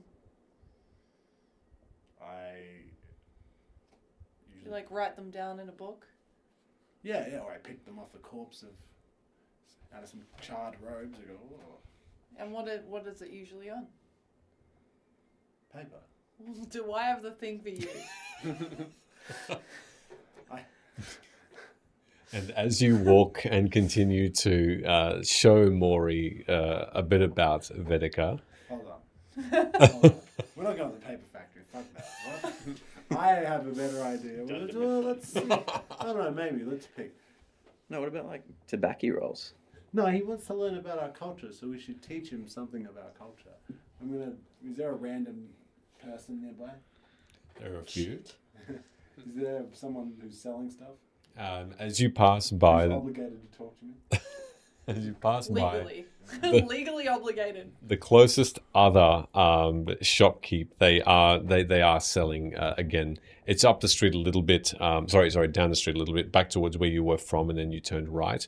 On the right hand side is a clothing store. Yes, you do see a female elf that seems to have these long pointy ears, young white hair, golden skin. She looks toward you as you are noticing her. Interested in clothing, sir? Yeah. While I'm here, though, you any stockades in this town? Stockades. You know, like where you... Where you, Stockades. where Yeah, you where you throw throw fruit. fruit and whatnot at people? Yes, it's just below the citadel in the north of Vedykar. Nice. I like this. I'll be back later. You sure you want to introduce him to? Yeah, he's from a golden utopia where there's no crime or currency. I don't know how much of a good picture we might be painting. We're really showing him all of it. So I guess. he's seen the wonders of our technology. He's seen Some pretty poor behaviour from some people here too. Well, some of us could have been friendlier, but that's all right. I must admit, this is Corvair, so you should learn what you can. Yeah. Like I said, weird and wonderful. You have fruit where you're from. I Yes, assume you have fruit fights where you throw fruit at each other. it is a lovely pastime, yes. Well, this will be just like that. Okay, well, that I'm familiar with. Let's go. Should we show him the gallows as well then? I mean, may as well. And later we can see a fun execution. Let's go. It's okay, Maury, they're all bad people. Apparently. Not that bad. He gives this not confident nod to you, half confident to you, and then you are being led. I'm sorry to say by you, Lani. He's wanting you to take him to Unless you want to do the stockades, Joke. which you know are a scenic tour through the city north. But you do find yourself soon in the view of the citadel proper. That's going up a hill via stone stairs, and that leads to that keep at the very top that's walled, that's still inside the city. And then there's more of Vedykar beyond. And you arrive soon at the stockades, but we will then, before we open that scene, take a little break. We'll take a 10-minute break as you We don't clap. as you introduce Maury to the stinkier part of town. We'll be back soon. Cultured. Thank you everybody so 10 far minutes. for watching. We'll be 10 minutes. Also, MVC, answer my question. Yeah, do it. See you everybody soon. Stick around and we'll continue to the I'll read you soon. goodbye. We're going to take the quickest 10-minute break. Oh, That Roll the damage! I've waited this long! So I'm rolling the damage and not budging at all. So let's see what happens. Oh, no! wrong one, another round? Oh, jeez. They're calling for a cliffhanger. Well, he'll roll it. And then Oh my god, stop rolling! Oh no.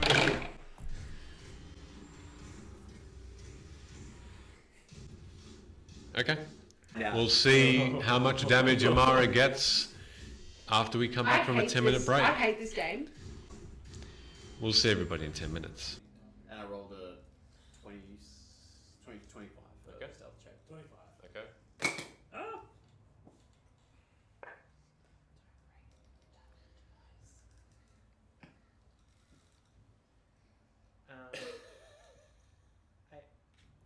Oh, that's a bad laugh. That's bad. It's a bad laugh. It's a wheeze. Is that a It's an nat 20? evil wheeze. 18 for me. Is that a nat 20? So you all start walking 18. down. I'm just Yeah, gonna, hold on a second. just gonna leave my hands like this for a moment. Stop flexing your muscles. The GM is happy. It's all bad. As Amara starts to race towards Rook, you have just been handed the potion. And you saw Amara then just disappear. As you turned to attempt to uncork it and hand it to Osei, the battle's over.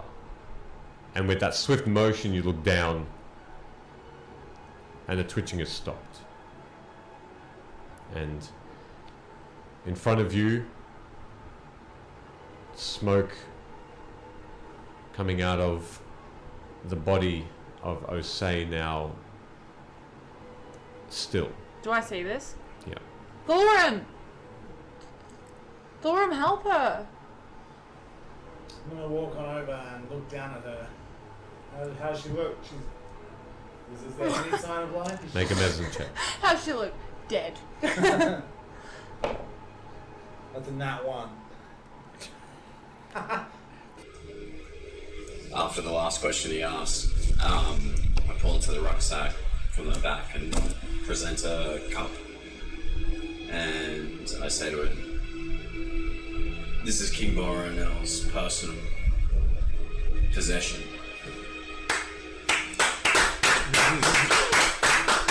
After 53 sessions! The camera looks like he's gonna cry.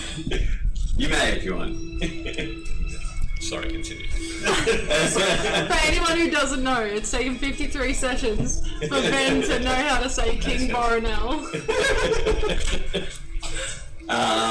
That is going on TikTok later. I was clapping because you had components ready. I'd be just trying to keep next to Rook, trying to grab his hand and Mm-hmm. just, hey, Dench, I thought you were Osei. I'll say something to you. Come here. What is it? Come here. What happened? You look really good right now. Thank you. No one's ever really taken notice, but now's not the time, I think. There's always a time for love.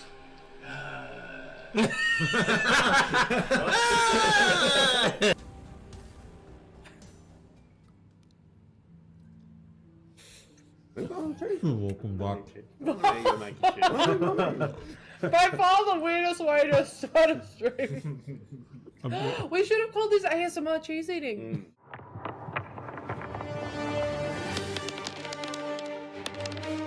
As you look upon this beast, wind buffer, the red scales blind every haze. The dragon attacks all around you. Birds fly away.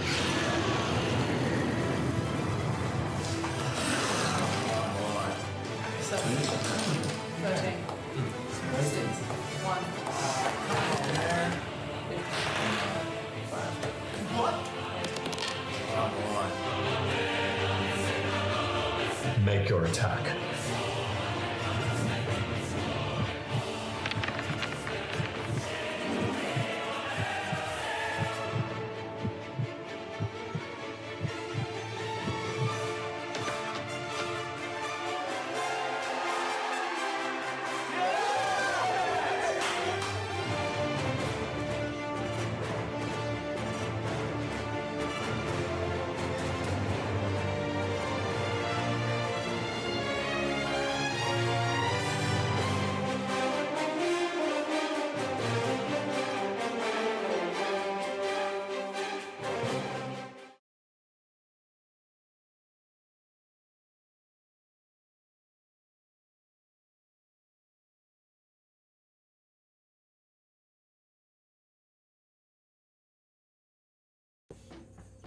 Oh yeah, he fucked up.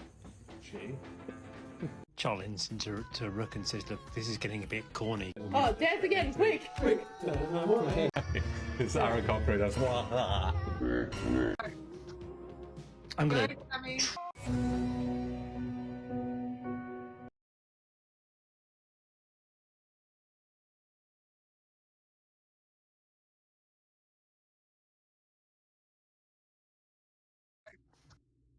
I'm gonna transform. It puts the lotion on its skin. We're lotioning. Oh no! This is very uncomfortable. I'm glad I did. Shake off the excess. Shake it all off. That was wonderful. Very I moist have after. nightmares tonight. I'm not good with words. But I think when I think back to everything that I've done since like day one with these motherfuckers, like you were there always. And you were like the only one that actually listened to me for a really long time. So, duh. Of course I got like all feelsy and stuff. And then Dench came along. God. I was so jealous. So fucking jealous. I don't think it's fair to tell you how I feel if I don't get to stay.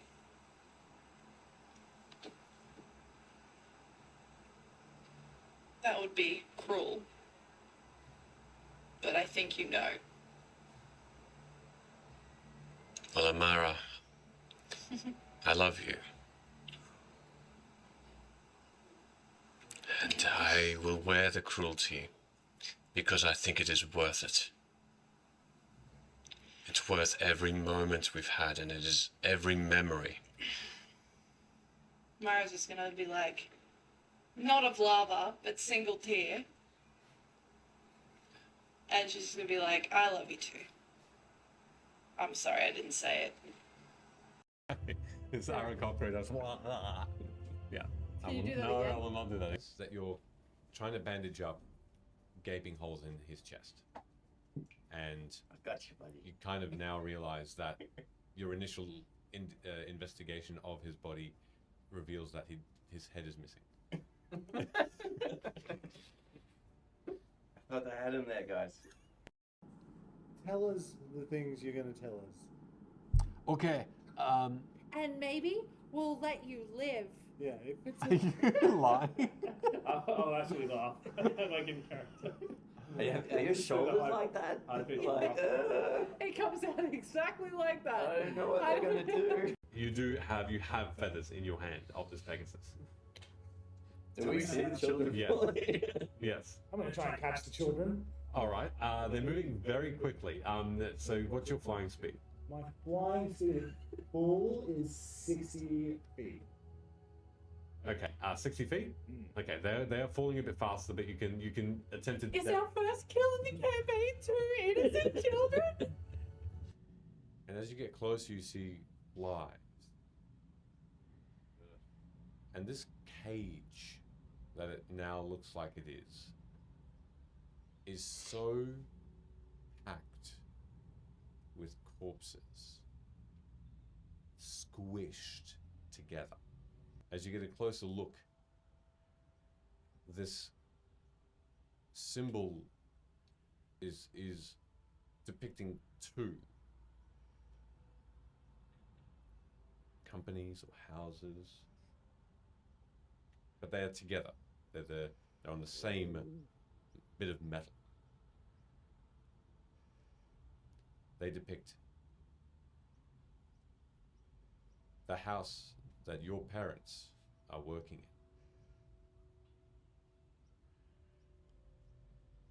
And they depict the symbol on the other side of House Tarot. Oh, fuck you. And we're gonna end that. And we're gonna end that tonight. And that's it. That's it, everybody.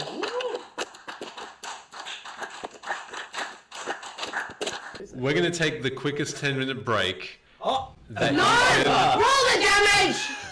I've waited this long! All right, I'm rolling the damage and not budging at all, so let's see what happens. Oh! Wrong one, another round? Oh, jeez. They're calling for a cliffhanger. Well, he'll roll it. And then Oh my god, stop rolling! Oh no.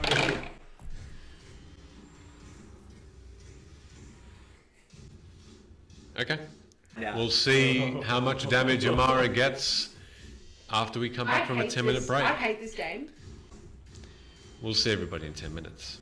And I rolled Hey, how you doing? Welcome back. It's nice to meet you. We're going to... Welcome back. We're back. All right. So, where are we? So, I'm here. We're good. It's me. Hi. Sheldon's the problem. It's him. As we go back into the scene, you all pass by private homes.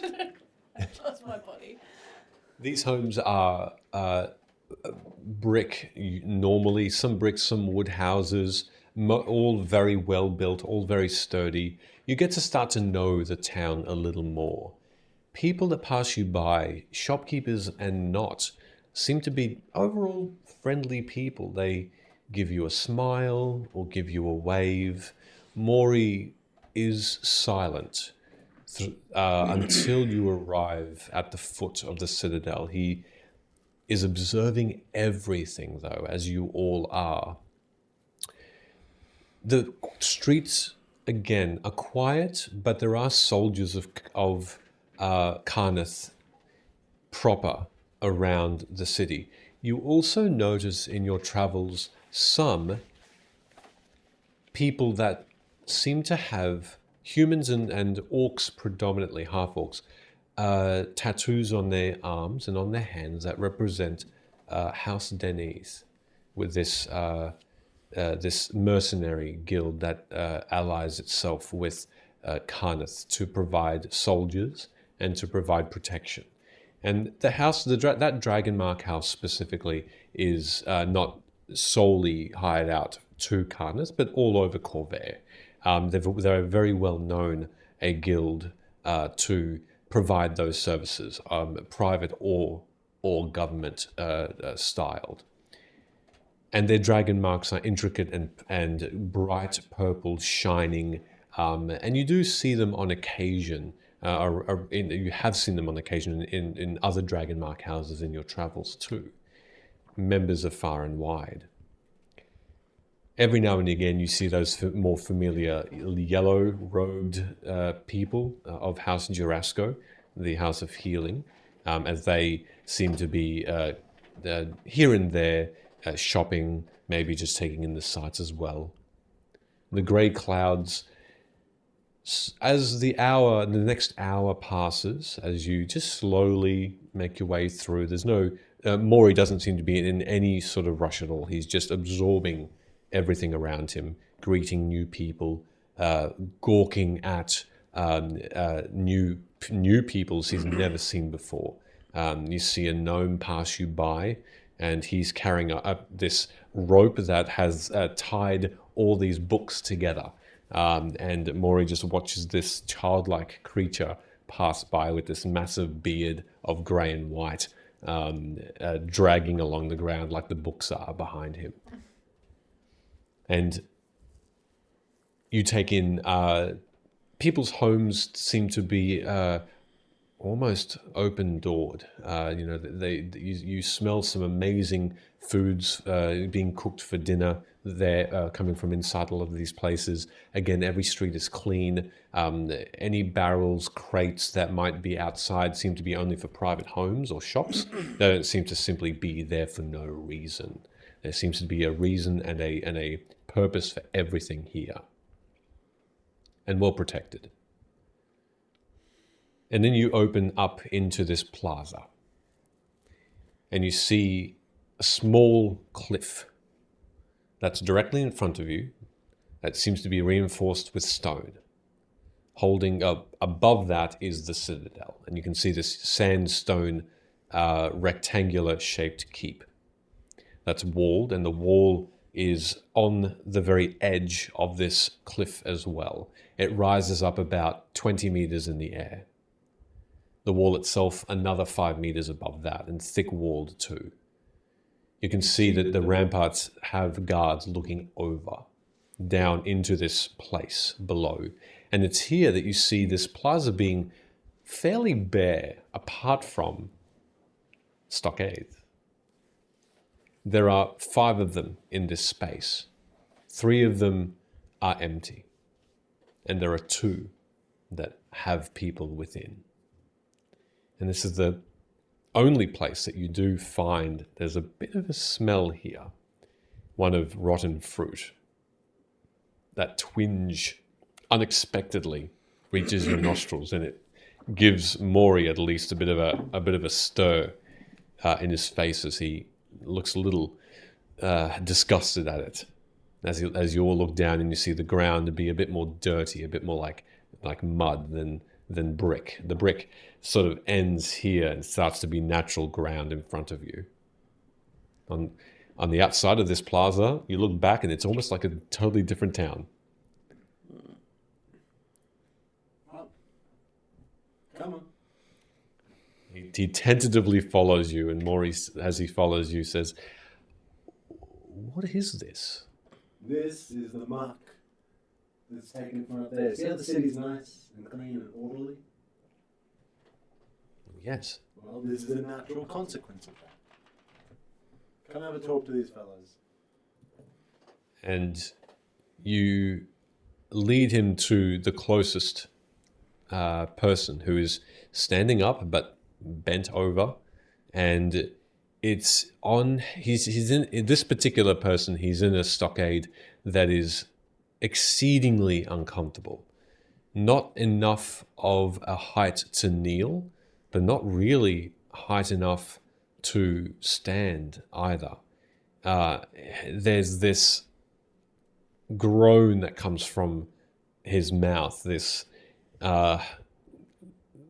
half dirty face matted with recently thrown produce at his face.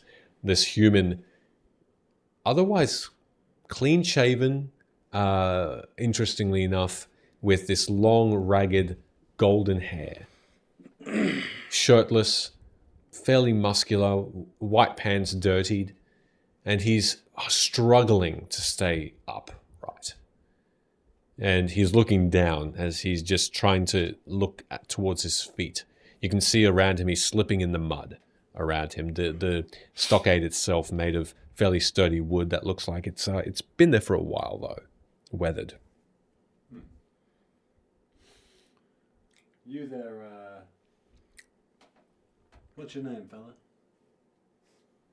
This head just tries to stretch from side to side with difficulty, and he sort of half turns it. And in a weirdly calm voice, he says, "I'm Mendez." Right. I'll pull out my water skin and give Mendez a drink. As he closes his eyes and just allows the drips to enter his mouth, he takes, he licks his lips a little and says, "Ah, why the generosity?" This fellow here is a diplomat from a faraway land that's free of crime and suffering. As you see him open his eyes more, they are bloodshot. You can see he's quite tired. But in that calm voice he says, "Where are you from?" And Maury responds, "Aranel, sir." "Why are you in there?" And this figure known as Mendez says, a number got back. Sorry about that, everybody. Hey, we back, Yeah, we motherfucker. Yeah, we back. An error has occurred. Maybe that might be. Just come back. Hey. Hello. Sorry about that. Who knows what happened there, but we are back. I'd like to thank Australian Internet for its consistent goodness. We love Australian Internet. 138 in the world. Celebratory hydrate it is. Hey, Mendez cut out someone's eyes though. Can I have some water? So, moving back into that, Mendez, Did the shopkeeper deserve to have his eyes cut out? Well, I suppose from your perspective, you would think that he did. Why did he deserve to have his eyes cut out? Is a more prudent question. and Mendez looks, as he looks at you, he says, "Who are you?" And to ask me such things, then why do you think I care to answer them? Because it will help this fellow avoid further eye-cutting incidents in his own home, and also I'd give you some more water. Give you some more water. As he takes another sip, he turns his head to the other side and sees the rest of you, and he says, "Oh, an audience.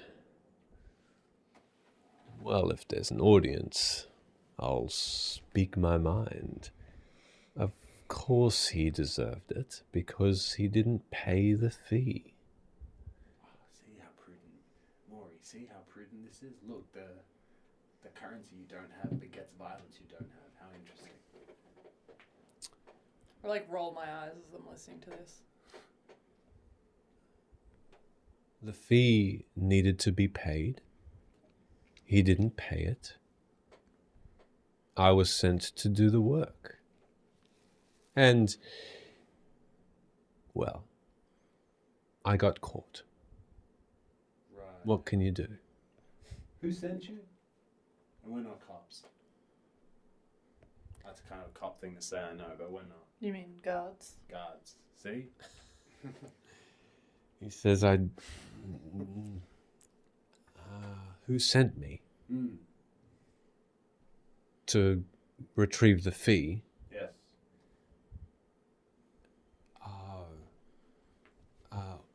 Well, he tries to turn his head more. He just can't. He just gives a wince of pain.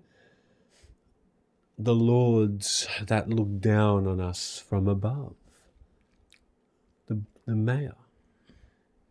One of his lackeys I was. He betrayed me. It was the wench. She told him with hideous whispers that I was not loyal enough, and, well, the tables turned, and now I punish for his sins. He laughs. You took the job though, didn't you? So by taking the job, yes, he is not innocent, but you committed the crime. How colourful is everyone here? You think I'd tell you who sent me? That's a shame. We didn't care that it was the man. We weren't planning to do anything with that information. Ah, this is fantastic. I've actually got entertainment. Would I have any loose knowledge of potential organisations that operate like this far out? Not that I'm familiar with this town, but would I have heard of, like, I don't know, like rivals from a distant? Yeah, you can certainly roll a history for me to see if you recall anything. Anyone say anything? Ooh. History. Where are you? Plus 0. 19. 19. Okay. Yeah. Your understanding of clans, guilds, Organised house groups, parties. organizations. Have you recall of a conversation that you had overheard about a group that you heard operates in the East, specifically Carneth, which you now know that you're here. Around Carneth, there's a group called the Emerald Claw. You know that the Emerald Claw dominates illegal activity here to the point where no organization dares rival them in these parts. You've had the understanding from this conversation that people take a fairly wide berth to them. Their activities are outlawed. They are outlawed as an organization. They are evil, and they stoke fear and terror around these parts.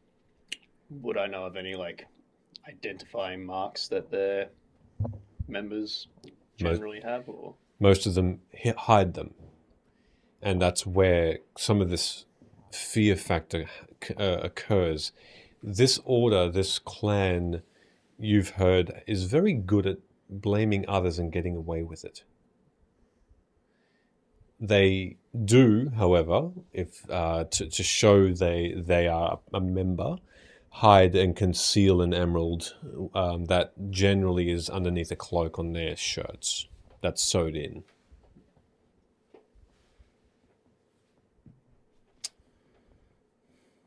if he's shirtless, can I maybe just make a perception check? I mean, even as far as an investigation to see if I can notice anything that potentially is sewn sort of into the pants. Yep. You can make either, whichever one you prefer.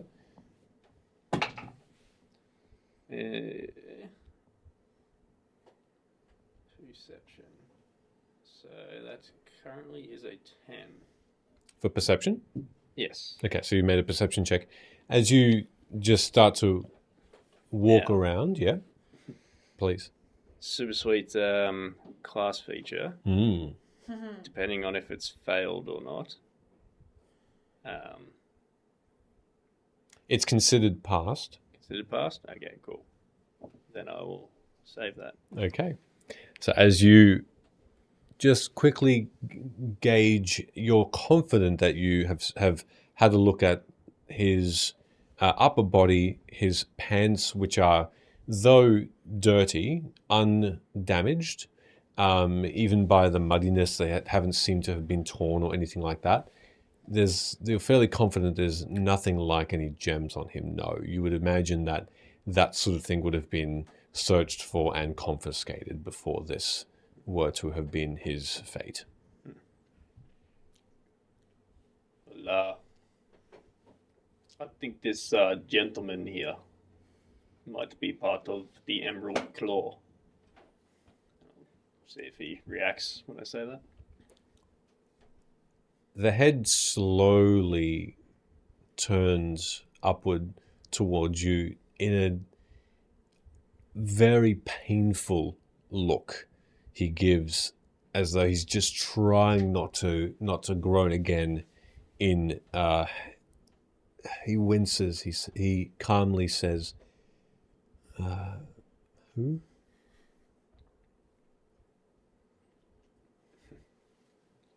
Can I insight that? Yeah, you can. Sure. Hey. Have you seen the chat, Ben? 6. A 6? I'm assuming that's probably a fail. So I'm going to use my super sweet class feature. Which is? What's it called? What's this do? What is it called? So basically, because I roll like shit in general, I've tried to guard against that. Fair. So this is called Psi Bolstered Knack. Okay. So if I fail... Oh, actually, I can't do it with insight. Don't worry. Damn. And what did you roll for insight again? 6. A 6, okay. There seems to have been nothing sinister or devious or deceiving about his question. He genuinely looks perplexed at that name. Well, maybe not, but pretty much everyone who's a bit of a piece of shit in this area, cutting people's eyes out and such. There's an organization called the Emerald Claw. They're like the evil assholes of this place. This guy just looks like a regular asshole. Have I heard of these people? You can also make history check. I'll also do Please. Hey, nat 20. Damn. Ooh. Yeah, they rob you. They rob the roads a lot. 18. You both have heard of them. Lani, for yourself, you've heard Dorsa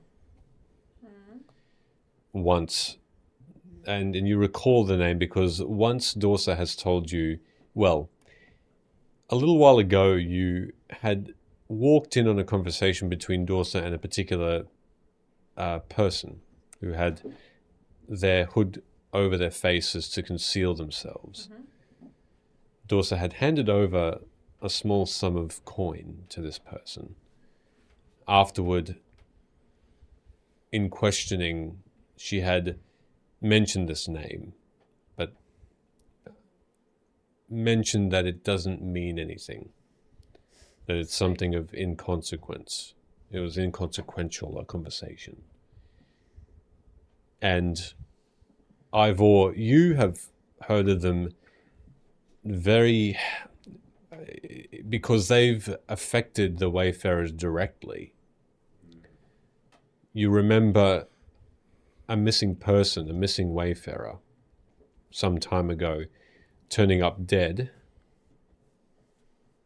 and there was a particularly large emerald that was tucked nicely away deep within this Wayfarer's ear, causing death. And the whispers of the Emerald Claw were then mentioned. The why behind the murder, you're not sure. And this was not here either. This was not Incarnate. This was near where you're from.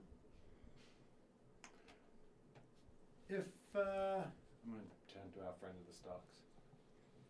Is it common for your, or if you've, I don't know, you're not admitting anything. Say you knew someone who was part of the Emerald Claw. Would it be common to kill someone by embedding an emerald in the side of their head through the ear? Or is that someone specific? Sounds really fucked up. Yeah, I'm just asking, generally. He turns his head back towards you, the golden long hair flowing down the other way. That sounds horrid. That's... Oh, like, it sounds less horrid than cutting someone's eyes out while they're still awake. Again, to play with you all is so... Oh, you didn't actually do that? Oh. Ooh, I thought you were just lying about who told you to do it. Ah, this is joyous. This is a waste of our time. Wait, what'd you actually do? I'm trying to teach this guy a lesson.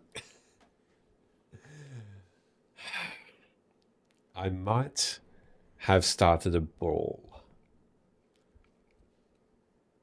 And if that, and now he starts to get a little bit agitated, and he says, I started it because I was called names, and I'm a bit sensitive to names. And if that means that we get raided by Natural Penguin, then fantastic. Thank you very much, Natural Penguin. Hello, welcome. Welcome. Thank you very much for raiding us. I was trying to figure out how you were going to do that shout out, and you did it crash word. You did a crash word. Welcome. Thank you very much for joining us, everyone. Hopefully you enjoyed your stream. Quick hydrate and celebration. Hydrate celebration. Ooh. Thank you very much. Hello. Thank you. This person in the stockade called Mendez continues. He says, I was called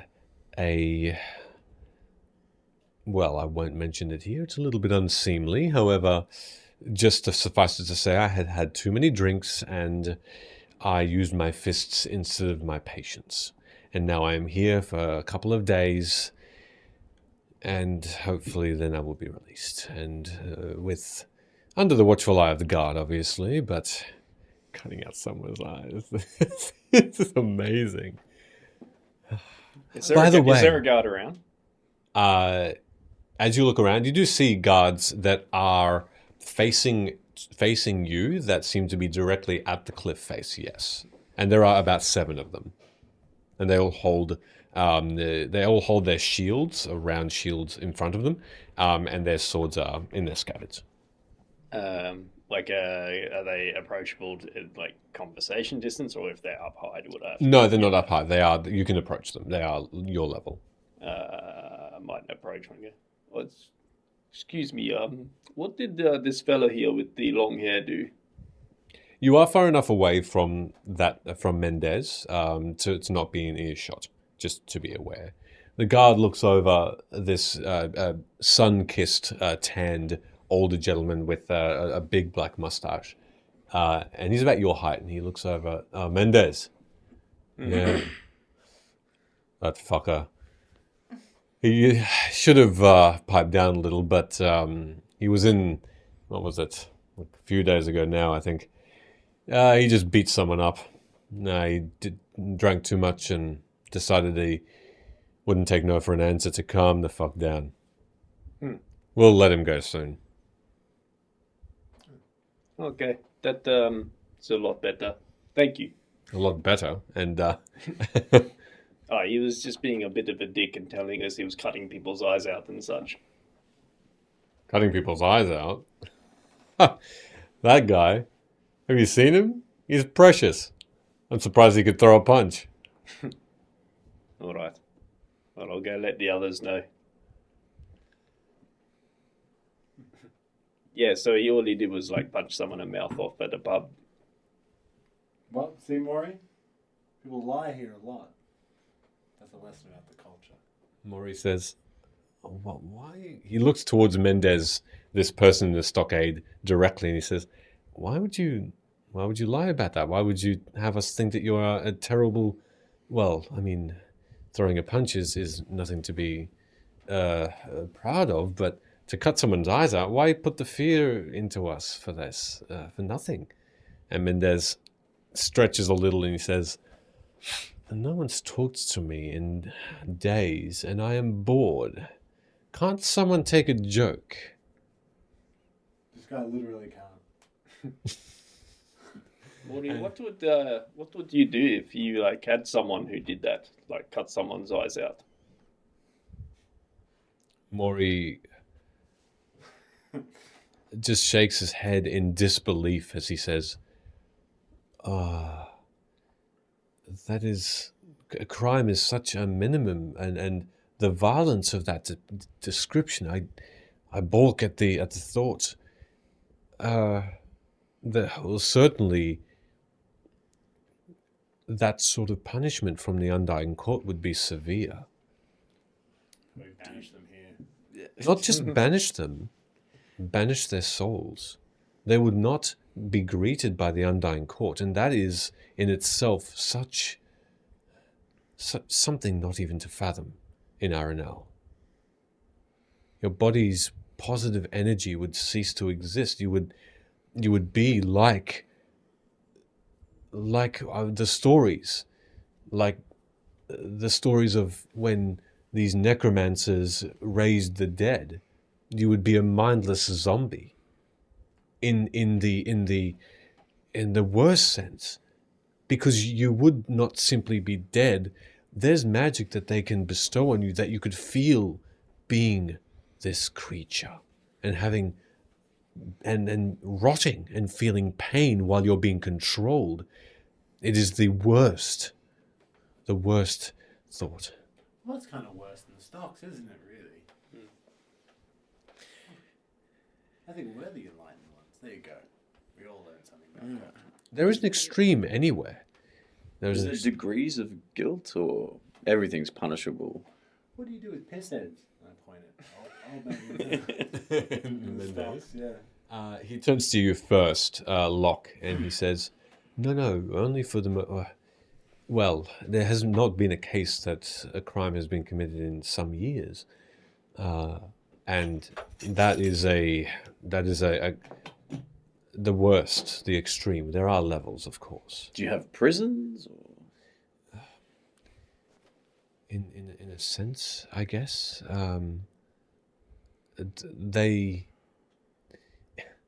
It's a prison that one bestows on another of their own mind. Think of a child who is lost in a great wood, in a forest. They're scared. They don't know where they are. That's the sort of prison as a lesson, a harsh lesson. For a time you forget who you are and you do not remember anything. and the Undying Court leave you in the wilderness. You know your skill, but you don't know yourself. So you will survive. They make sure of that. But you are scared. How do you learn a lesson if you don't remember what you did? They do bring your mind back to remembering. Does this serve as a penance for wrongdoings? Interesting. It is, from what I hear, not a kind punishment, but it is one that is necessary to keep ourselves as one people. And no one is immune. And who distributes this? I'm assuming this is a magic that you perform, yes? It is a magic that we perform, correct. The Undying Court come together as a council, well, as an equal, and they make sure that the population, we all have a say in, and we are the jury. So would this be a form of ritual spell?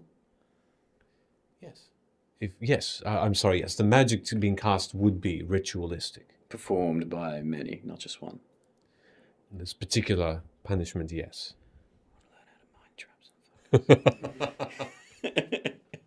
Mendez, overhearing this, now speaks up and he says, "Oh, that sounds quite creepy, doesn't it? Oh, Perhaps you can be lost in your own mind, cutting your eyes out. I didn't cut anyone's eyes out. Calm down. Come on, don't get so defensive now. In your own mind, lying about cutting someone's eyes out. Yeah. Maybe think about that before you say those things, because, like, we don't have much crime either. And we do kind of have a more recent problem of, like, rabid beasts. And, they get put down. So that could have been a possibility. Oh, you just put him down? Well, that's why I checked. Guess you could consider that as a rabid beast. Huh. I'll tell you what. Maury, do you have any lingo from where you're from? Maury thinks on this for a moment and says, we have a few sayings, yes. If you were in a conflict and someone was being aggressive towards you, how would you speak down to them? Speak down to them? Intimidate them. If someone was being aggressive. Why don't you show him what you mean? Well, I mean... Even harsh words are frowned upon. But I guess we would say something like, the dead would think that you smell like them. I guess that would be the translation. There was so much doubt in what you just said, the way you presented it. If you would like to, genuinely, if you would like to, potentially as a defense mechanism, scare people off, you should probably work on that doubt. Yeah. You've got to say it with confidence. I think we've got a perfect opportunity here. He straightens his back a little more. You should maybe treat this guy like a potato and roast him. He giggles a bit at that, and you can see that the shoulders get a little bit more broad. The robe expands a little, and let's try this. Apparently, he really doesn't like to be insulted. The dead think you smell like them. Do we get any? Do we get any reaction? Let me give you a more concise way to say that. You smell like shit. Shit. You smell like shit. I think that maybe there's too many words in there for you. You seem to do the pause. One time I got caught off guard because I was mouthing off and some guy was like, "Hey, suck you," and I didn't know what to do. Tried that one. Is there any movement from our friend in the stockades? Mendez. Yeah, Mendez is getting. Mendez is he's stifling a laugh poorly. Yeah. Yeah, so he doesn't seem to be intimidated at all. Good. You can see Maury just try and probably just think for a moment, and confusingly look down at Mendez. Suck you. And Could also be considered a compliment. Maury just looks up in alarm and says, Did I insult or alarm the criminal?" It's one of those ones that's more in the tone of how you say it. Yeah. So you be more aggressive, like, "Hey, suck you." Okay, I'll do it. Hey, suck you. He looks up for approval immediately. It's a bit better. Is Mendez reacting? Mendez just That's just gives off this barking laugh. Shut up. Criminals. Who's the other guy I was going to ask? In the other... Who are you asking? You, out of character. Oh, right. The DM. Asking Mendez. As you look over, you see that this is a this is a halfling that looks to be on a couple of crates. That's nice. That'd be pretty mean otherwise. Standing on a couple of crates, and she is she has her hand and head through the stockade. It's a much smaller one, and she seems to be eyes closed, asleep. She looks like she's been there a lot longer. Her hair is so dirty, very like dirt and mud caked in it. Her face is half covered in mud and dried fruit that's been rotting for a while. She has a lot more fruit around her on the ground. She's in a yeah. Hey, Mendez, what does she do? Mendez half turns. So this halfling is behind him, about 20 feet away, and he half looks back and he says, "Oh, a woeful tale. That person stole the king's ransom, went off all the way to Zendrick, and decided to spend all of it on whores." Keeping in mind, this guy just went and asked the guard if you were telling the truth, because he decided whether to put you down or not. Make an intimidation check at that point. Well, this might help. Mendez, there's one thing that I don't approve of in this world, in Corvair, and I've been all over this world. I've been to a lot of places in Corvair, met a lot of colourful people, and I don't take kindly to liars. They are the scum of the earth. So if you're lying right now, I'll be incredibly unhappy about it. And you don't want to see what I do when I'm unhappy. You can make a separate intimidation check. As he says, "What would you do to a poor, defenseless little brawler in a stockade?" I heard you weren't much of a brawler. That's why you're in the I stockade. rolled so poorly. Which is such a shame. Does that comment give her advantage? Not quite, I'm sorry. Do I want to? Oh, use inspiration now. I have to use it this session, right? I guess you would, yeah. Suck you. Was that intimidating? Oh, God. Bringing it back. I'm so saddened by it. Intimidation. That's an 11. Okay. As you're saying this seethingly towards him, and he responds, you can see him physically shiver as he half looks up and he says, "I think the weather's turning a little cold. I'm afraid I might get rained on. Isn't that a shame? Could you do me a favor and loan me your shirt? I'm feeling a bit chilly." No. Okay. What's your point? Is he naked? He's shirtless, yeah. Oh, just shirtless. Yeah. What's your point? I think I've made it. It's not my fault if you're not intelligent enough to get it. but a simpleton.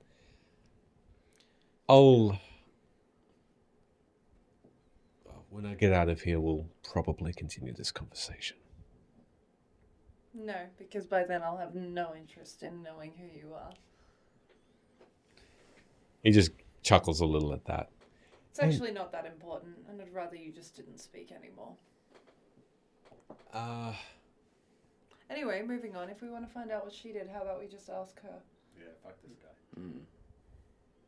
Maury has also kind of gotten over it a little, gotten over this Mendez character, and is moving tentatively closer to the halfling. I'll whisper to Maury quickly. The ones with lowest intelligence usually kick off when you make insults about their mothers. Maury gives you this knowing nod and strides up to the halfling, and out loud he says, "Your mother was a..." He looks back at you for a moment, looks back. "Was a lizard." Fine son of a lizard!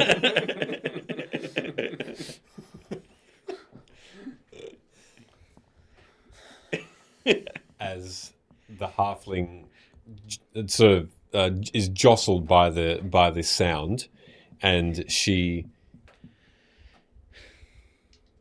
looks up in surprise. You can see these golden eyes stare back at you all as you approach, and with a bit of a gravelly voice, she says, "Water." Sure. Here, have some water. She takes a drink. She says, "Thank you. Visitors, am I to be freed?" Yeah, eventually, I'm sure. We, however, are here to teach this diplomat about our justice system and society. Why are you here then? What did you do? We're here to teach him about all of our society. I'm innocent. I'm here because I've been betrayed. And falsely accused of having done... I told the guards this. If you're not my judge, then I've nothing to say. Okay, well that sounds like something a guilty person would say. If anyone asks, I'm going to say you sounded guilty. Now, I'm assuming this halfling has a top on. Yep, Can I make a perception to see if I can see any potential emerald sewn into it? Yeah, sure. Particularly, she's been here for a long time. Can't protect against nat ones. You accidentally jostle into the stockade that she's on, and you get this little bit of a stab in your chest, and just a bit of a bruise starts to form as you're trying to rub it a bit better. And she says, "I'm not guilty, but I have been here for some time. If anyone will listen, I guess I'd better speak. This is the story of a girl." I've been accused of bribery, and it's not true. I'm a upstanding citizen. That's odd that people would care about bribery. Bribery kind of just... Not Carneth. Carneth has a very strict... Anyway. I noticed all the presents here. It's noted, I've been bribing my way left, right, and centre across this great land of ours. Look... Who'd you bribe? And how much did you bribe him? I bribed no one. I was accused of bribing members of my own house, and no, that would have had me barred from ever returning to them. Can you please see if a member from House Denny's is available, and let them know I am here? Why they haven't sought me out, I'm not sure. Here, and she turns her hand upward, from upward to facing down, and you can then now start to see this slightly glowing symbol, this tattoo on her hand, that is representative of a House Denny's house member. Denith is the yellow-robed ones, yeah? No, that's House Jurasco. House Dennis is a Dragomark house that encompasses mercenaries, soldiers for protection, hired guards, things like that. Is there anyone in particular in your house that we should bring tidings to? Also, wouldn't they be well aware? No, it's not, if they are, they haven't been here. It's actually been weeks, and they've either abandoned me or they still think I'm on my mission. What manner of bribery would yield a week's worth of being stuck in the stockades? They don't take kindly to any sort, but which is a good thing, mind you. They think I have that I attempted to bribe them, the captain of the guard. And who, pray tell, was the one who spoke out against you? Unfortunately, I think I've been betrayed by a member of my own house. The captain of the guard be a great person to clear your name? He hasn't been seen, apparently, since that event. Outside the town, patrolling, apparently. Who doesn't come back in a week to check on their own guard? Something is amiss. Sounds like we have a quest. Yeah. Well, actually, hey, Maury. Yes. Yeah. This is an intriguing one. Do we believe her? Well, that's the magic of our society. You don't have to care. Do we? We're leaving then. No, well, are we? What do you mean? That's the real question. Oh.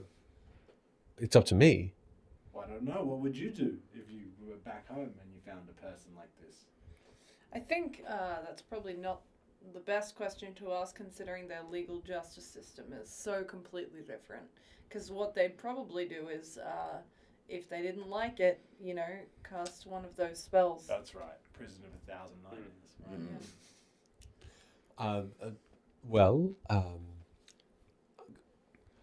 I'm not aware too much about your society, and I wasn't aware that civilians were responsible for people.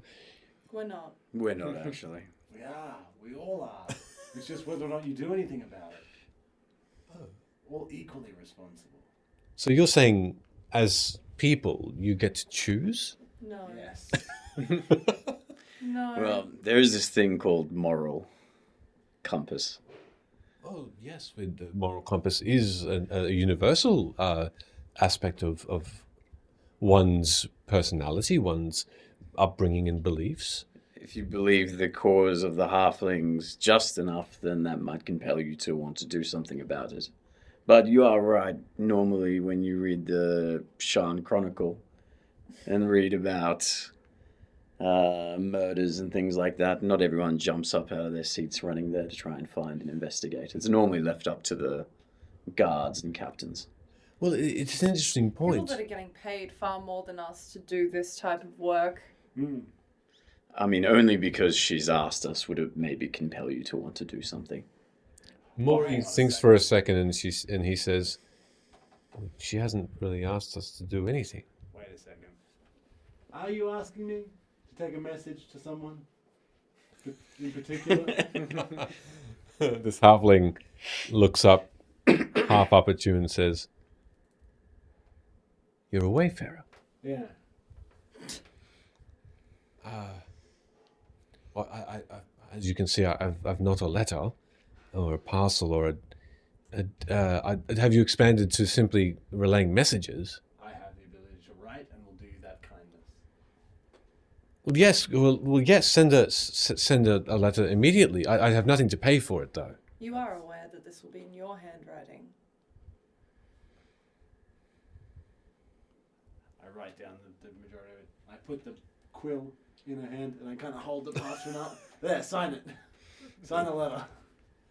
I have to make a performance, but just a general check to see if she has the ability to. It's an 8. Okay. It's a scribble, but she half writes her name. Well, it's a signature. You can't really make it out. And she says, well, "Can it be delivered to the House Denny's?" Anyone in particular? Just take it to the main office. They only have one. It's outside. It's part of the city. All right. There you go. I'll collect payment on delivery. Very well. Hopefully, they will get me out of this. Should this be something that we could just walk to and deliver, or should we use the hat? I feel like this is something we could just walk to. The hat will take it to a different city. The halfling says, Come "Yeah." back to where it's meant to go. House Denny's has their own quarters in town. It's on the east, the very far east of Vedykar. Would that be close to where the paper is? Paper. Yes, I've heard that the paper in this city is prized. Ah, yes, the fact, yes. I think that's. She half goes off on a tangent. She thinks for a second and says, "I think that's all of Karnath." No, wait. What? Yes, it's. The paper's fine. You know what else is fine here? The Nyewood Ale, which is far more interesting than helping out convicted criminals. Sun Points. Just take it to the east. There's a district called Sun Point. You'll find them there. Think of how much better this letter would look on some nice paper. Yeah, that's true. This is, I flip it over. This is technically a menu I took from somewhere, but still counts. And she's not convicted yet. If she's in the stockades, she's convicted. No. Yeah. It's not true. It's not about whether it's true or not. They've decided that it's true. And if they've decided that it's true, then regardless of whether it is or not... I haven't had a trial. Well, you might not get one. Well, you still can send letters from jail. That's what pen pals are, right? Yeah. Can clerics perform trials? Trials of mending wounds. A member of Consulting government, with gods. Could have a consultant who is a cleric that might be able to on their behalf, but clerics in general Can you may not imagine have the the. cleric of Ado being involved in a trial? Yeah, it happened probably a lot. Do they seem like do they seem like a shit guy? Yeah? Okay, keep him around. This person, they did good? Nah, fuck that person. Kill him immediately. If we did that last anyway, if we followed that ethos. Well, I'll deliver your letter post haste. If that's all you can do, then I appreciate that help. I will also tell them that you're, actually here and not. Where do they think you Thank are? you. Well, they had me just try and recruit. I'm a recruiter for House Denny's and just going around to see if there's anyone who is interested in the dragon-marked houses, and through that draw more to House Denny's. But I was due to go to the fort on the border between Karnath and the Talenta Plains. I'm just about to leave. Why the captain of the guard? Did you actually have any deal? Considering we think that you're innocent. A sigh of relief, and she says, "Thank you, someone." Why would it be the captain of the guard you would bribe? I have no idea. I had gone to the captain of the guard because that would have been the most appropriate and is the most logical to see if there's any able-bodied soldiers to be able to ask to pay for fairly to leave Vedykar's guard and join House Denny's. So that's what I was doing. Anyway. Did you have a relationship with this captain? No, first time meeting him. And why would that lead to being bribed? Who would benefit from you being bribed in the stockade? Racking my brains trying to figure that out. I can only assume it was someone else from House Denny's because I'm quite high in that, quite a high-ranking member, as it would be. You may not see them, but underneath my clothing there are more tattoos that represent a higher rank. Anyway, they... So were you to be freed, you would be in a position to richly reward your rescuers. Not personally, but I can offer some services about Well, stream stopped again, apparently. really? This is the story of a girl. We're back. We're back at it. Back again? Mine's still going. That's crazy. Sorry about this, everybody. Oh, okay, cool. She says, should you free me, I would be able to seek out high-ranking members of House Denny's and eventually bring a reward to the table. Yes, they would be a bit harder to track down, but Elegant Maury. Perhaps if we do find that you are innocent, and you can bestow such privileges upon us, I'm sure my friend here would be interested in knowing a little bit about your house. He's a foreigner from another land who's wishing to learn a bit more about Corvair. Maury That would be more than payment, I think, for us. Or him. I'll take cash. The halfling says, does that mean you'll help? And Maury ponders this for a moment and he says,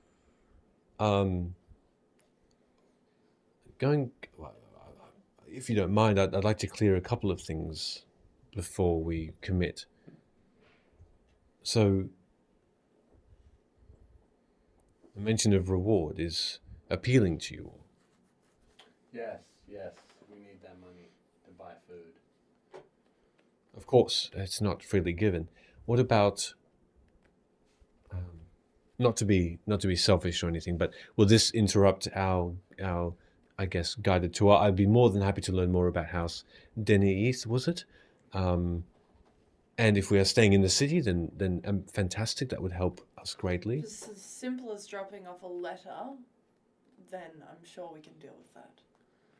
If it's any more, I'm not willing to put my name or opinions out on the line to save someone who I'm not even sure is innocent. This is one second. I'll walk over back to the guys. Oh, hello, Mr. Guardman person. What did the little one do? Cut someone's eyes out.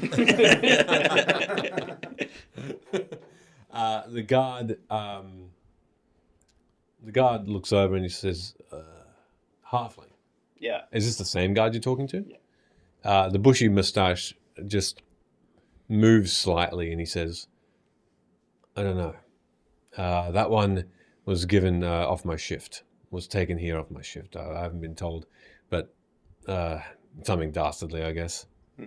And who is the captain of you guys, of your guards? The name? Yeah, are they doing okay? He gives you a bit of a stare and he says, Captain Troon hasn't been seen for some time. Why? He's been away. She's saying that she was supposed to be doing something with them and that she got accused of bribing people. That's a fair crime. Although I haven't seen anyone come over to establish some sort of trial. That is a bit odd. It should have happened by now. How long has she been here? Week and a half. And how long has your guard captain been missing? Just under that, I guess. About a week. That was on assignment. He was expected to leave. He's expected back in a week or so. Patrolling around Vedykar.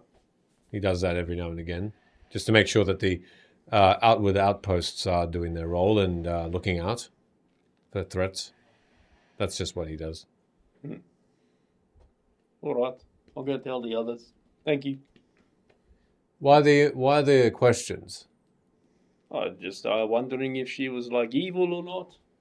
Evil? Yeah. Who are you to ask this? Well, just some people who saw these people like this. Seemed a bit weird to me. It's just a bit unusual for people off the street to just come in and especially those we don't recognize, and Would you ask, dance? The redemption is broken, and Dee just tried to do it. "Is broken? Oh, is it broken? Yeah. Oh, bugger! I guess I won't dance." Oh, this is the party. I think it's all of us. No, I refuse to be part of the party. That's broken. Yeah, it's broken. Where are my arms? You can't see my arms. Where are they? Where are they? Amazing. Thank you. It's unusual for people off the street to just ask questions about people from the stockades. You know, outsiders.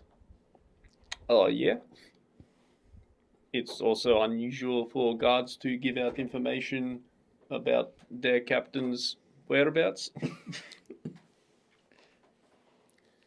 Fair point. As you were. I hate to be that person, but are we going to stand around here all day? No, I got the afternoon off for this. Maury says, I apologize. You're doing this because of me, and I do appreciate it just so much. Shall we deliver the letter then at the very least, and then we can continue our path? Who knows what other wild shit will happen? You'll learn all about life. It's going to be magical. Just before we leave, what's your name? Who are you asking? The halfling. The halfling. Inez. Inez.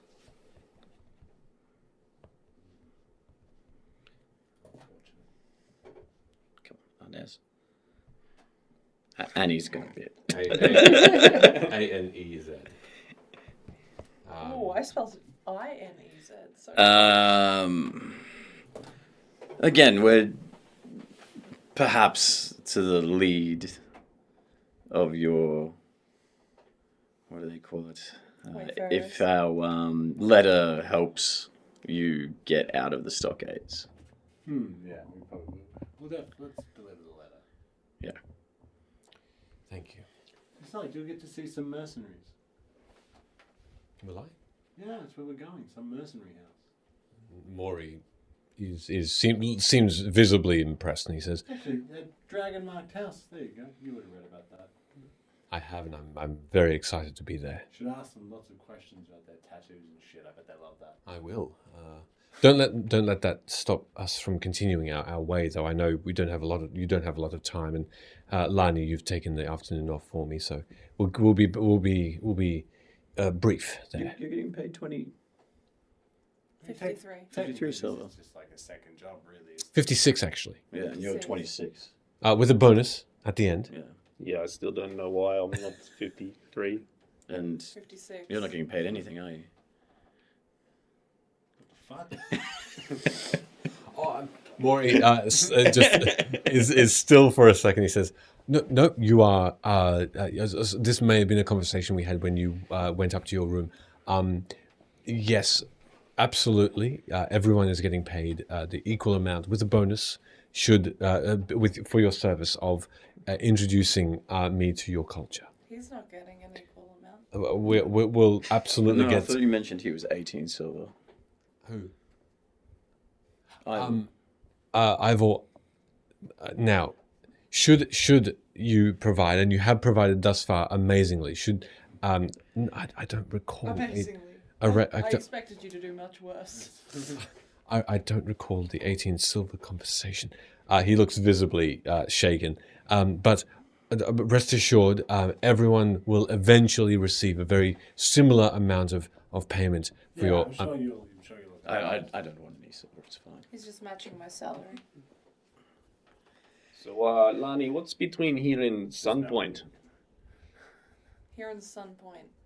Let me just think about it for a moment. Sky. So you know that it's about half a town away. You can see that there is the Forlorn Hall, which is just outside. It's sort of part out in the city, part outside the city. It's directly to the east of where you are now, and the Forlorn Hall is a district of Vedykar that introduces the farmland to the north. So a lot of things come and go from wagons, warehouses are there. things like that people exchange to then sell on to the shops and etc. So lots of wagons go through there. Lots of trade. Yep.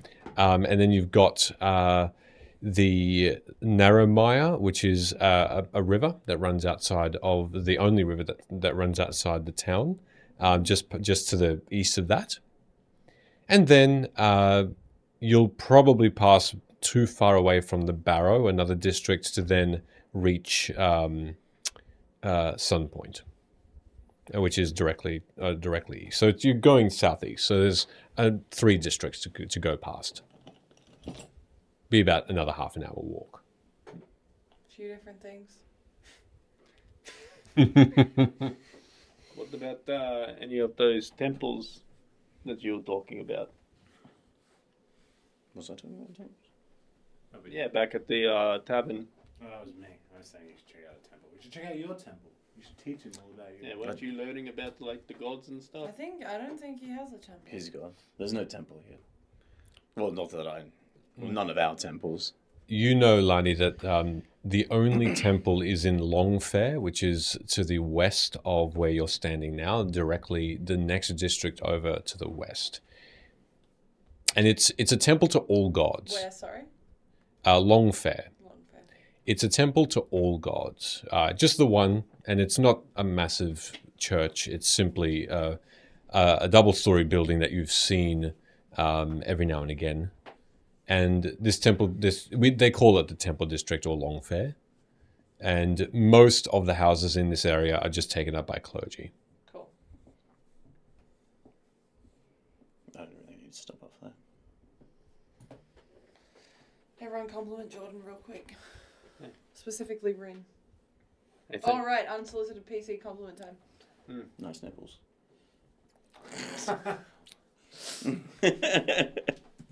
It's cool of you to be interested. Thank you. Oh, like in character? Yeah. Oh, shit, I thought you meant out of character.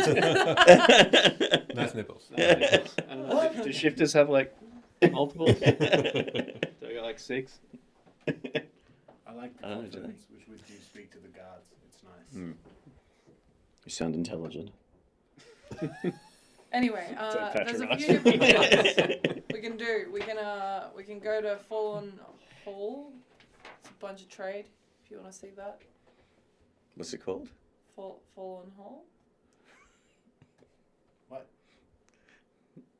Okay, I'm not saying it a third time. Listen.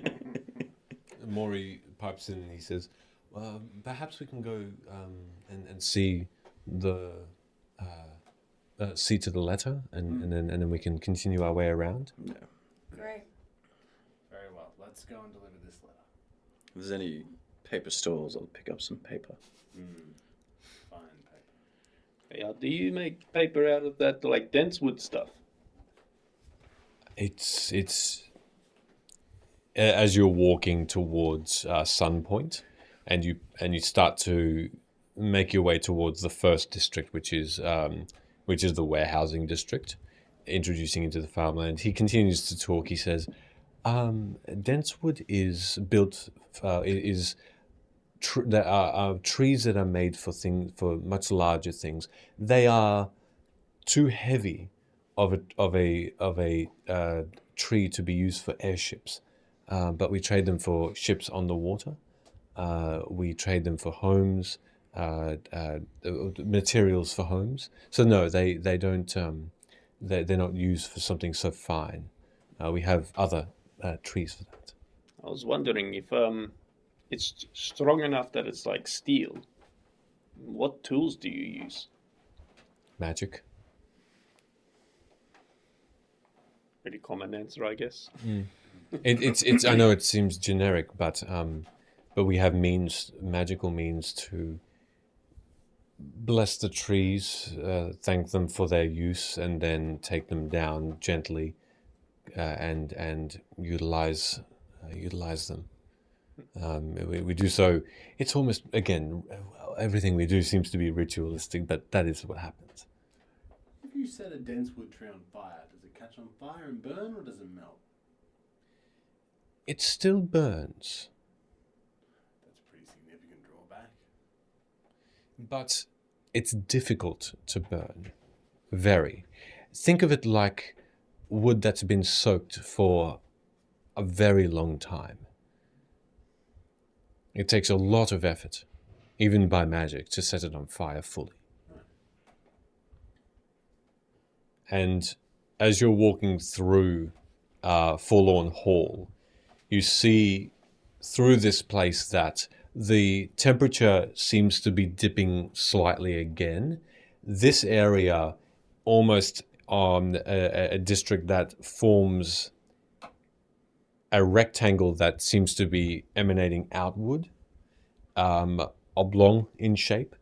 It seems to have lots of large buildings, as you would expect to see. You've been here a couple of times, Lani, to collect foodstuffs for the kitchen, but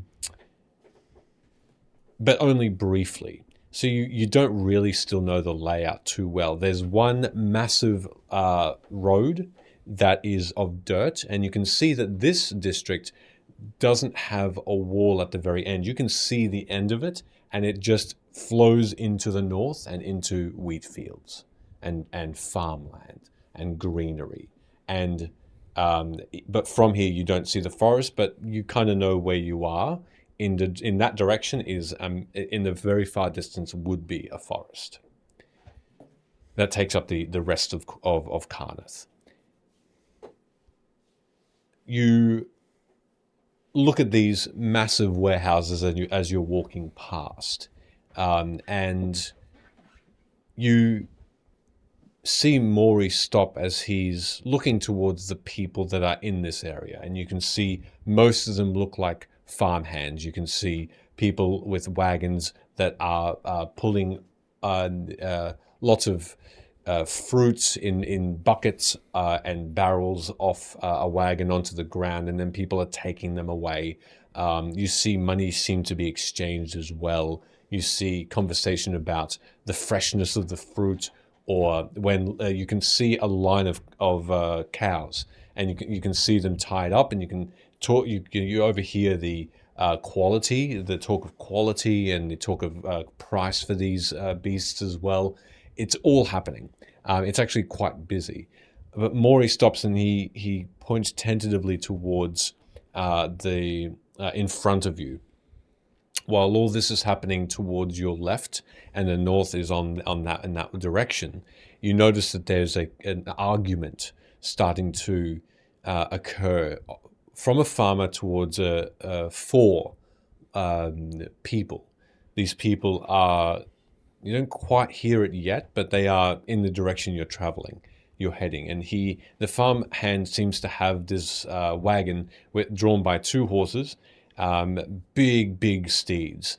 And as you get a little closer, the farm hand, this boy no more than 17 or 18, he has this wide-brimmed straw hat, and he's exasperated. He's saying, No, you don't understand. I'm expected to take back the 15 gold pieces and the rest. That is what I'm expecting. You can't shortchange me. This is what was written here. And he holds out a piece of paper. You see one of these much taller, burlier folks snatch the paper from this farmhand's hand and simply rips it up. And he says, Nah, mate. Nah, if you don't give us the 10, you'll be seeing your face in the dirt. And you can see the other people around him. How close are we to them? You're about 35 feet away now. I'll move up a little closer just to eavesdrop. Yep. Yeah, me too. And you can see the farmhand, weirdly enough, doesn't seem to be afraid. He just seems to be frustrated. Have they noticed us? It doesn't seem to be. No, you see the farmhand facing sort of towards you. The four people now around him are facing away. And I've heard what the farmhand said, and I've seen calm emotions on a 20-foot radius on them. You can target all of them? Yeah. Do they have to make a saving throw? They do. Okay. What's the DC? I don't think it's high, but 13 charisma. It's pretty good. 13 charisma you have, or is it 13 DC? Spell DC. I'm not great with spells. That's the DC, isn't it?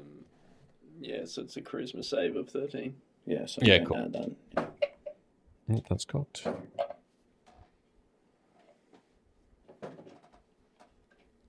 On all of them? Well, yeah, if it hits all of them, it'll be all of them. Okay. All right. It seems it's a mixed bag. So as you cast the spell, your magic seems to, and only you can see this. There's a particular glow of almost a turquoise that seems to be over the furthest two people that are arguing with this farmhand, and they all automatically their voices become a bit calmer, and one of them says, "Look, sorry for yelling at you. We just got the instructions that we were given. I know we said 15. The produce doesn't look great. We've inspected it. It's got to be 10." And you see two of them haven't been affected. And one of them looks over and just fully, with a big hand, shoves that person away and says, "What the fuck are you doing? Get him!" And the two that you've affected don't seem to go any closer, but the two that haven't just grab the farmhand and just push him to the ground. Oh. With thaumaturgy? With a booming sound. Cease that immediately. Their hands immediately release from him, and the farmhand is just on his knees looking up, also a little confusingly at that massive boom, and that voice just silences the area directly in front of you. And you can see a lot of the conversations outside of this argument also cease as they look towards the source. They don't. It didn't. Where did you start that voice from? I believe it might be approaching now. Yeah. So From you? It was from you. That voice came from you, or from somewhere else? I'm just going to center it. Okay. On the 30 feet. I guess on the cart. On the cart, sure. Yeah. Just someone inside the car. Oi, stop! Look, at that point, the four look a bit confusingly at the cart, and one of them that hasn't been affected says, "You little shit! You're gonna tell me you've got backup? That doesn't help your situation, mate." And I guess we're approaching. Yeah, you're basically right there, and Maury, as you're approaching, out of earshot of them, says, "What is going on?" To you. Yeah. What seems to be going on here? One of them turns and they're all wearing darkened clothing. Sort of black shirt, black pants, leather looking. Does this look similar to the mercenary house? Mercenary house being the Denizens? Denise, yeah. No. Okay. No, these four look similar to the couple that jostled you going into the weapons shop. One of them turns and he's got this deep brown beard, crooked teeth, ragged hair, but muscly, and he looks like a human, but the rest of them look dwarven. And as he turns, one of the unaffected by the spell, he looks at you directly and says, "Who's asking?" I'm seeing a group of men challenging a small teenager. Challenging? Getting what's due? What's it to you? What did this scrawny little boy do to you that requires 4 men to harass him? Be dishonest. That's what he did. And I'll look to the teenager. Are you being dishonest? The boy looks up and says, This is the best produce we've had in years. They're trying to shake me down. Yeah. Yeah. Sure. In honor of our latest guest, what about me? What a song. Thank you very much for that Centrelink. Appreciate it. It's a great song. You can make an investigation check with the produce, yes. That's a 7 or a 1?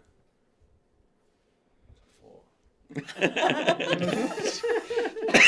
It's a 7 or a 1, very so it's a 4. Which makes it a 7 overall. Okay, 7 overall. It's a covered wagon, and it's you can see what's inside. They are large watermelons, bigger than you've ever seen, and they have a blue skin to them. But you're not sure at the quality. You've never seen this type of fruit before. You've never seen this type of fruit before, so you're not sure of the quality. The biggest blueberries I've seen in my entire fucking life. Huge. It's a big pumpkin before. It's got a big swish. One of the calmer ones Good swish. turns to you and says, "Look, that's not that. It's not the size that counts.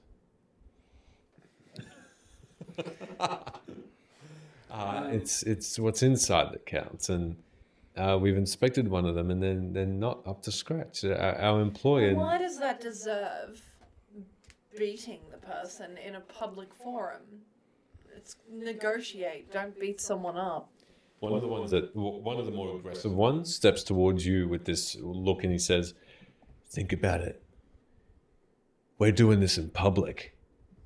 No one's stopping us. What does that tell you?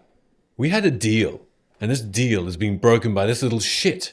No, if you had a deal and the goods have been delivered and there was no clause in your contract as to how the goods were delivered or the quality of therefore goods, then actually you're breaking the deal. As Kalani's taken over the conversation, I'm going to pick up the torn piece of paper. Okay. You pick it up. Does it mention quality? It's ripped in several pieces. What languages do you know? Abyssal, Celestial, Common, Halfling, and Infernal. Okay. You're not sure about what it says, and it's ripped in about 6 pieces. Would I know what language it is? Yeah, it's in Orcish. While this has been going down, I'm assuming I could overhear if they could to start with. Yes. Would I be able to, while they're distracted with their arguments and whatnot, kind of usher Maury to the like fields? Is there any like kind of like crop that I could kind of like just give him and then edge him away from any potential danger? Yep. He's by your side now. Doesn't seem to be noticed. Kind of like settle him away from it, and then can I maybe sneak to get behind the cart out of there, like while they're distracted to get out of view? Yeah, you can make a stealth check, absolutely. Too fucking bad. The contract's ripped up. We'll never know what it says. How about this? How about passerbys go about their fucking business and leave us to our business? And he just confusingly, like, as in to say, what the fuck's going on, waits for your response. What'd you get? That's a 25. Okay. Yeah, there's no way they seem to be noticing you. So you make your way behind that cart without a problem. And given all the conversation that these guys are all dressed the same, and it's kind of looks like a bit of an extortion thing, would I be safe in assuming that they're probably got something to do with the Emerald Corps if they're the only, I guess, organization in this area? Look, to your best guess, yes. You're probably more confident that this is probably some of their activity at hand. Yeah. Without seeing anything Emerald related. Go on. Can I use mend on the piece of paper? Yes, you can. All right, you magic caster. And they are all together again.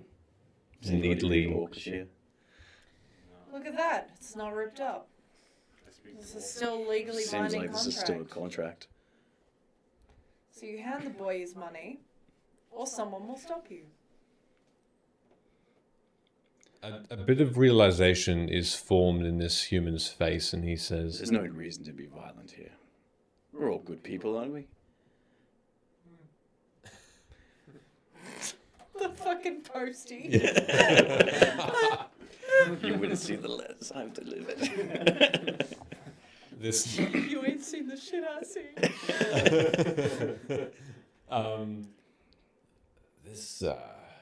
You're. I think I've seen you. Don't you work at the Stone Guard?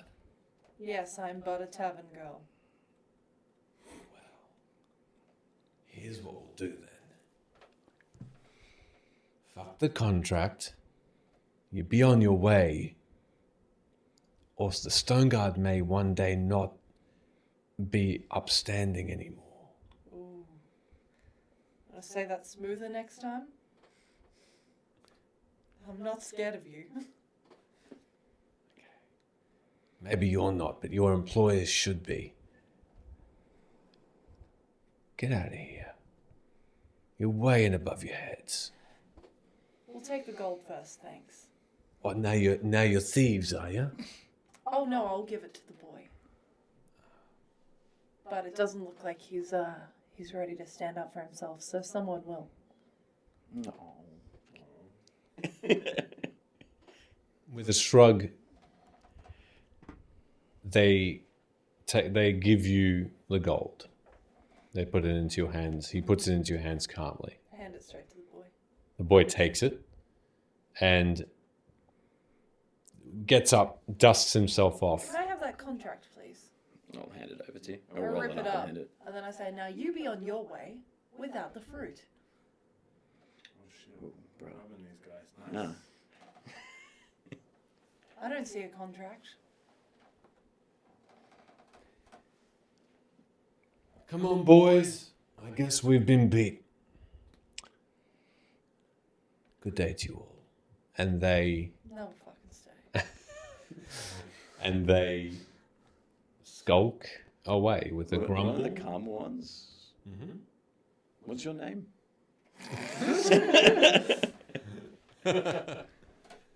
One of the dwarves, the dwarf, turns, and he shuffles his beard for a second. He goes, "They just want my nickname." Giving a nickname's fine. They just call me the idiot. And your given name? Gold. Gold. Gold. Gold. It's been a pleasure, Gold. You too. Look, sorry about that shit. It's just our job. I mean, that's fine. Maybe you could talk some sense into your friend. I'll do what I can. Over a dark forest ale. Is that what it is? Not Nightwood. Nightwood ale. Also, just before you leave, Dark forest. you know, cocktail. while your friends are walking away and you can't get in trouble, who are your employers? Who are you asking? The calm one. Okay.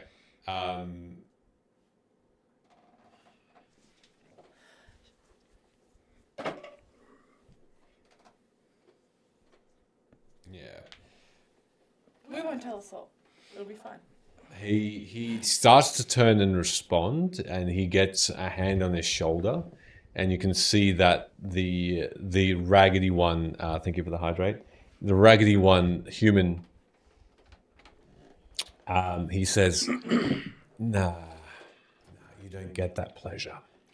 Well, enjoy threatening a tavern I no longer work at. I'll see you next time. Maybe not, though, because we're leaving town, right? Mm. Yeah. Great. New employment.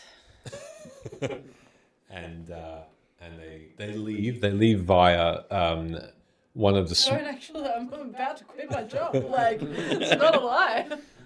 one of the smaller gates that lead to the other parts of town, and they walk out of sight. And Maury gets up from once they've no longer in view, and he tentatively walks up to the boy and he says, "I'm sorry you had to deal with that. And he looks at you. We had a similar experience. Some people are not very nice in this place." I've recognized this. And Maury pats down the farm boy, who gives a quick nod, has the gold, and says, "Thank you. I'll be on my way." And what was your name, boy? Why would these people treat you as such? Fletcher's my name. And look, I don't know. I'm just the person who delivers the goods, and I'm given the contract. I'm just a farmhand. I don't normally run across this trouble, but.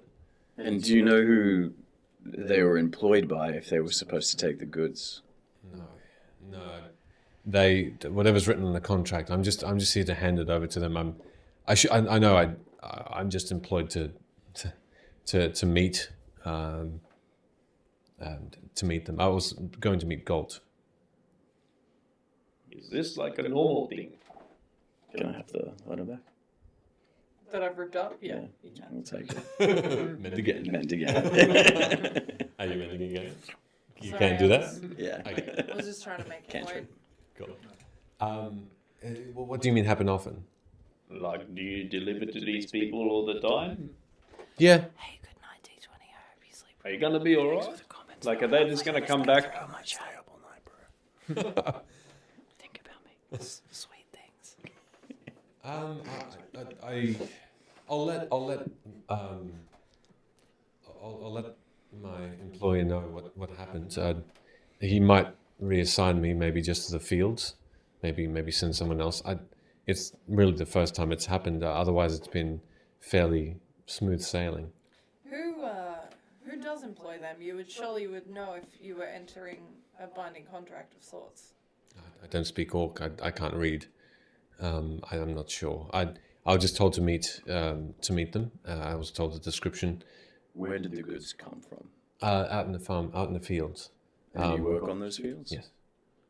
So someone there must speak Orcish to know this. Yeah. My employer is half Orc. Yes, he's he employed me. Do you have a way to contact him that doesn't require traveling back? No, I'm sorry, I don't. I'll be okay going back. The fields are really hard to navigate, but I know my way. I've worked it for some years. Most people would get lost. They won't know how to follow me. I'll be okay getting back. Forgive me, you probably don't know this information, but just out of interest, were they benefactors to get the goods, or were the goods supposed to go to them? I think benefactors. I think they were sort of middlemen. Okay. They acted like it. Maybe they just wanted a cut. All ego. So much ego. We're gonna have to kill those guys later. I can sense it. Also, just tidy up your beard. It really doesn't take much to do that. Maury looks at you. Is that exciting for you, Maury? Maury looks at you in alarm at that and says, "Must we kill them?" No, not necessarily. If they burn down the tavern, I will fucking murder every one of them. Yeah. He looks now just completely confused, and he says, "But I thought you said it didn't bother. I don't understand." I was bluff. Power play. Oh, This is why I was getting you to maybe practice yes, on the stockades. yes. I must start to practice more. I'm sorry. It will take some time to understand when. Was that good? Did I do okay? Yeah, I was pretty surprised that you didn't let them have the goods, actually. Yeah, I was getting ready to start throwing fire. Yeah, I was like, oh, this is going to turn into something else. Just a kid, Do you have to do that at the tavern often? Because you're quite Don't have to. proficient. Don't have to. Which way are we going? No, I prefer not to threaten people if I don't have to. Oh my gosh. Very good at it. Yeah. Okay. I don't want to be, but it's a curse, I guess. But also, like, you have to defend yourself. That was the last thing you did. Yeah. I wouldn't do that to people that didn't deserve it. I'm not just going to do that to get what I want. That's silly. Manipulative. Maury Just a says, kid. to some point, if everyone's... you'll be okay, he asks the farm boy, and Fletcher says, yes, like I said, I'll be fine. I'll just take the produce directly into town, and I'll just quickly sell it for whatever I can, and then I'll head back to the farm. You're not going past Sun Point? Point? Fletcher says, no, I'll just go into the main thoroughfare. All right. Hey, feel free to sell the goods, though. Get your employers more money. Yeah. I'm not too bad at that sort of knack, so... Perhaps they should take it to the tavern for cheap. Maybe. Nobody knows you have this. You should sell it for yourself. Buy your own damn field. Idiot boy. Whoa. Okay, Thorun. He shakes his head immediately. He says, I can't do that to my employer. He's brought me up well. What's your employer's name, Right, just in case we need to come across this fruit. Zukdon. Sup, Dom? That's a good lad, loyal to the soil. He brought me up. So I don't want to do him don't want to do him dirty. How much does just one of these fruit run for, usually? One of these fruit is I've got how many in there? Also, what are they called? They're just a derivative of watermelon, just having the blue tinge. It's a sweeter fruit inside, a blue tinge sweetened fruit, but we just call them melons. They run at about 2 silver each. I'll buy 2 off you. Okay. Yeah, thank you. Yep. Can I I'll give him 5 silver. one? Yeah, of course. If you're happy to part with a couple of silver. Why are you looking at me? I earn my money. In my mind, I'm like, what, saving your life's not good enough? Fucking what? I'll pay you in 2 silver. As the melons are handed out, We extort him. Yeah. I thought about it. they're pretty big. They're probably double the size of a normal watermelon, and just as heavy. We give one to Maury. Maury takes hold of it with 2 hands and says, I don't know how I'm going to hold this. Would you like me to cut it up for you? Hold a crossbow, so I'm sure you can hold this. He's lifting it with 2 hands. It's big. It's his upper body in size. I'll take it off of him if he allows me to. And I'll pull out my... You need 2 hands. 2 hands. I'll take it. Basically that big. And get my sickle out and cut it in half. Yep. Yeah, I'll hold it. Yeah. I'll touch your hands. No, Dylan, you cut it in half and I'll hold it here. I thought you were going to Gallagher it with your warhammer. Yeah. I'll cut it in half. Is it difficult to cut through? Or? No, it's super soft. It's actually softer than a general watermelon would be, but it's the pulp inside looks amazing. And then I'll cut it into a quarter. Yeah. And then give some to Maury. Okay. I'm going to keep one. Do you guys want a quarter? Yeah. Can I have some of the seeds? You can have the seeds if you want. Or just pick the seeds out of Yeah. it? All right. You pick 22 seeds. Would you like some? Melon? Sure. I give it the other. Full okay. It is the taste is interesting. It's almost sickly sweet. It's got that it's got a lolly flavor that and almost a gelatin texture to it. So it's interesting. In the first bite was delicious, but then eating more of it can get a little bit nauseating. But assuming we're walking as well. and you're walking, yeah. And Fletcher takes the rest of the cart and bids you farewell as he heads further into the town. Out of interest, as I'm eating it, is the produce actually not great? You've never tried it before, Yeah. and you would say to the right buyer, it would be worth it for the sweet tooth. It's got the Jan, juice. do you want some water? For your hands. Yeah. You look a bit sticky there. Maury's continuing to finish it off, and he looks around to you all and he says, "So far, a very eventful tour, and I'm sorry if I'm getting you in trouble, but be aware there's no intention of running into strife." We've walked most of this time. Yes. Strife will find you. There was no running. Fair. Yeah, that's literal. Okay, sarcasm boy from another planet. Doesn't fucking understand anything. Jeez. And you are heading Judgmental. You're heading towards some point, and you... Some point, right? Some point. And for the remaining of the trip, for the next 20 minutes, you find no further trouble. As you walk through one of the gates that lead into this section of the town.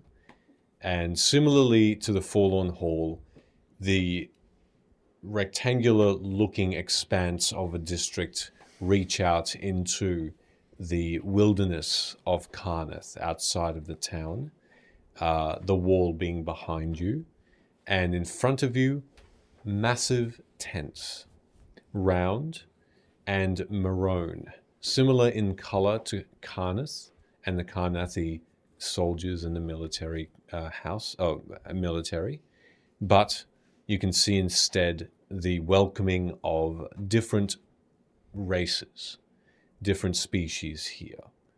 Humans, dwarves, even lizard folk, half-orcs seem to be dressed slightly differently. And as they look towards you, you know that these are members of House Denise, the first Dragon Mark house really that you've all seen. Soldiers, mercenaries, guards, personal bodyguards, all ready to sell their services, allies of Carneth. And as you try and find the recipient for the letter, we will end it for now. For then, thank you.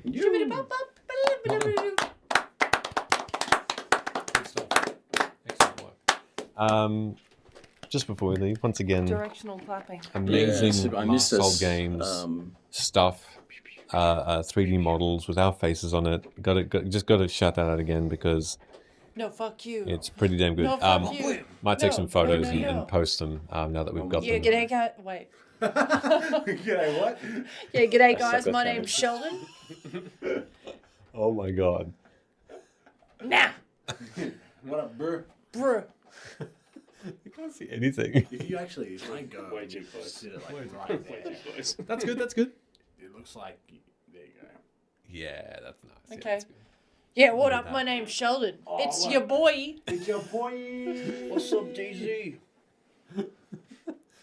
Put yours a bit closer, Ben, because those horns are amazing. Turn it a little. Yeah. Look at that beard, beautiful. Amazing. Maybe the anyway, we're gonna continue to play with these models apparently as we go. Mine's sharp as fuck. Hey, thanks to all those who stuck around as Yeah, well. thank Yeah, you. some newbies Some, in the chat tonight. yeah. Thanks for hanging out. Thanks for Should be there. Enjoy the evening, and Oh, we we're gonna will. raid. Yeah, We're yes. gonna find a raid. Yes. We're gonna do the raiding stuff. Where is that channel? Do you know who we should? Is L&L is launching their album tonight. nice. They're doing an album launch. Amazing. Album launch. Yeah. So L&L makes music. Made all the Split the Party theme They're music. playing Pokemon at the moment. Yeah, it's great. Amazing. Yeah, it's actually very fucking good stuff too. Like, Yeah. give it a listen. They sure do. We're gonna raid L&L covers. as they reveal their album and Play some having them. Pokemons. Yeah. Pokemon. Have a great We'll night. see you on the 2nd. See you on the 2nd. Yes, we're not going to stream next week, but I'll stream something on the Tuesday evening. Just might be a game or something I'm like gonna that. stream nothing because I'll be in Darwin. Exactly. Enjoy your time, yes, and enjoy your Christmas, everyone, or your holidays, and have a good night. Take care. Merrieth of time. Yeah.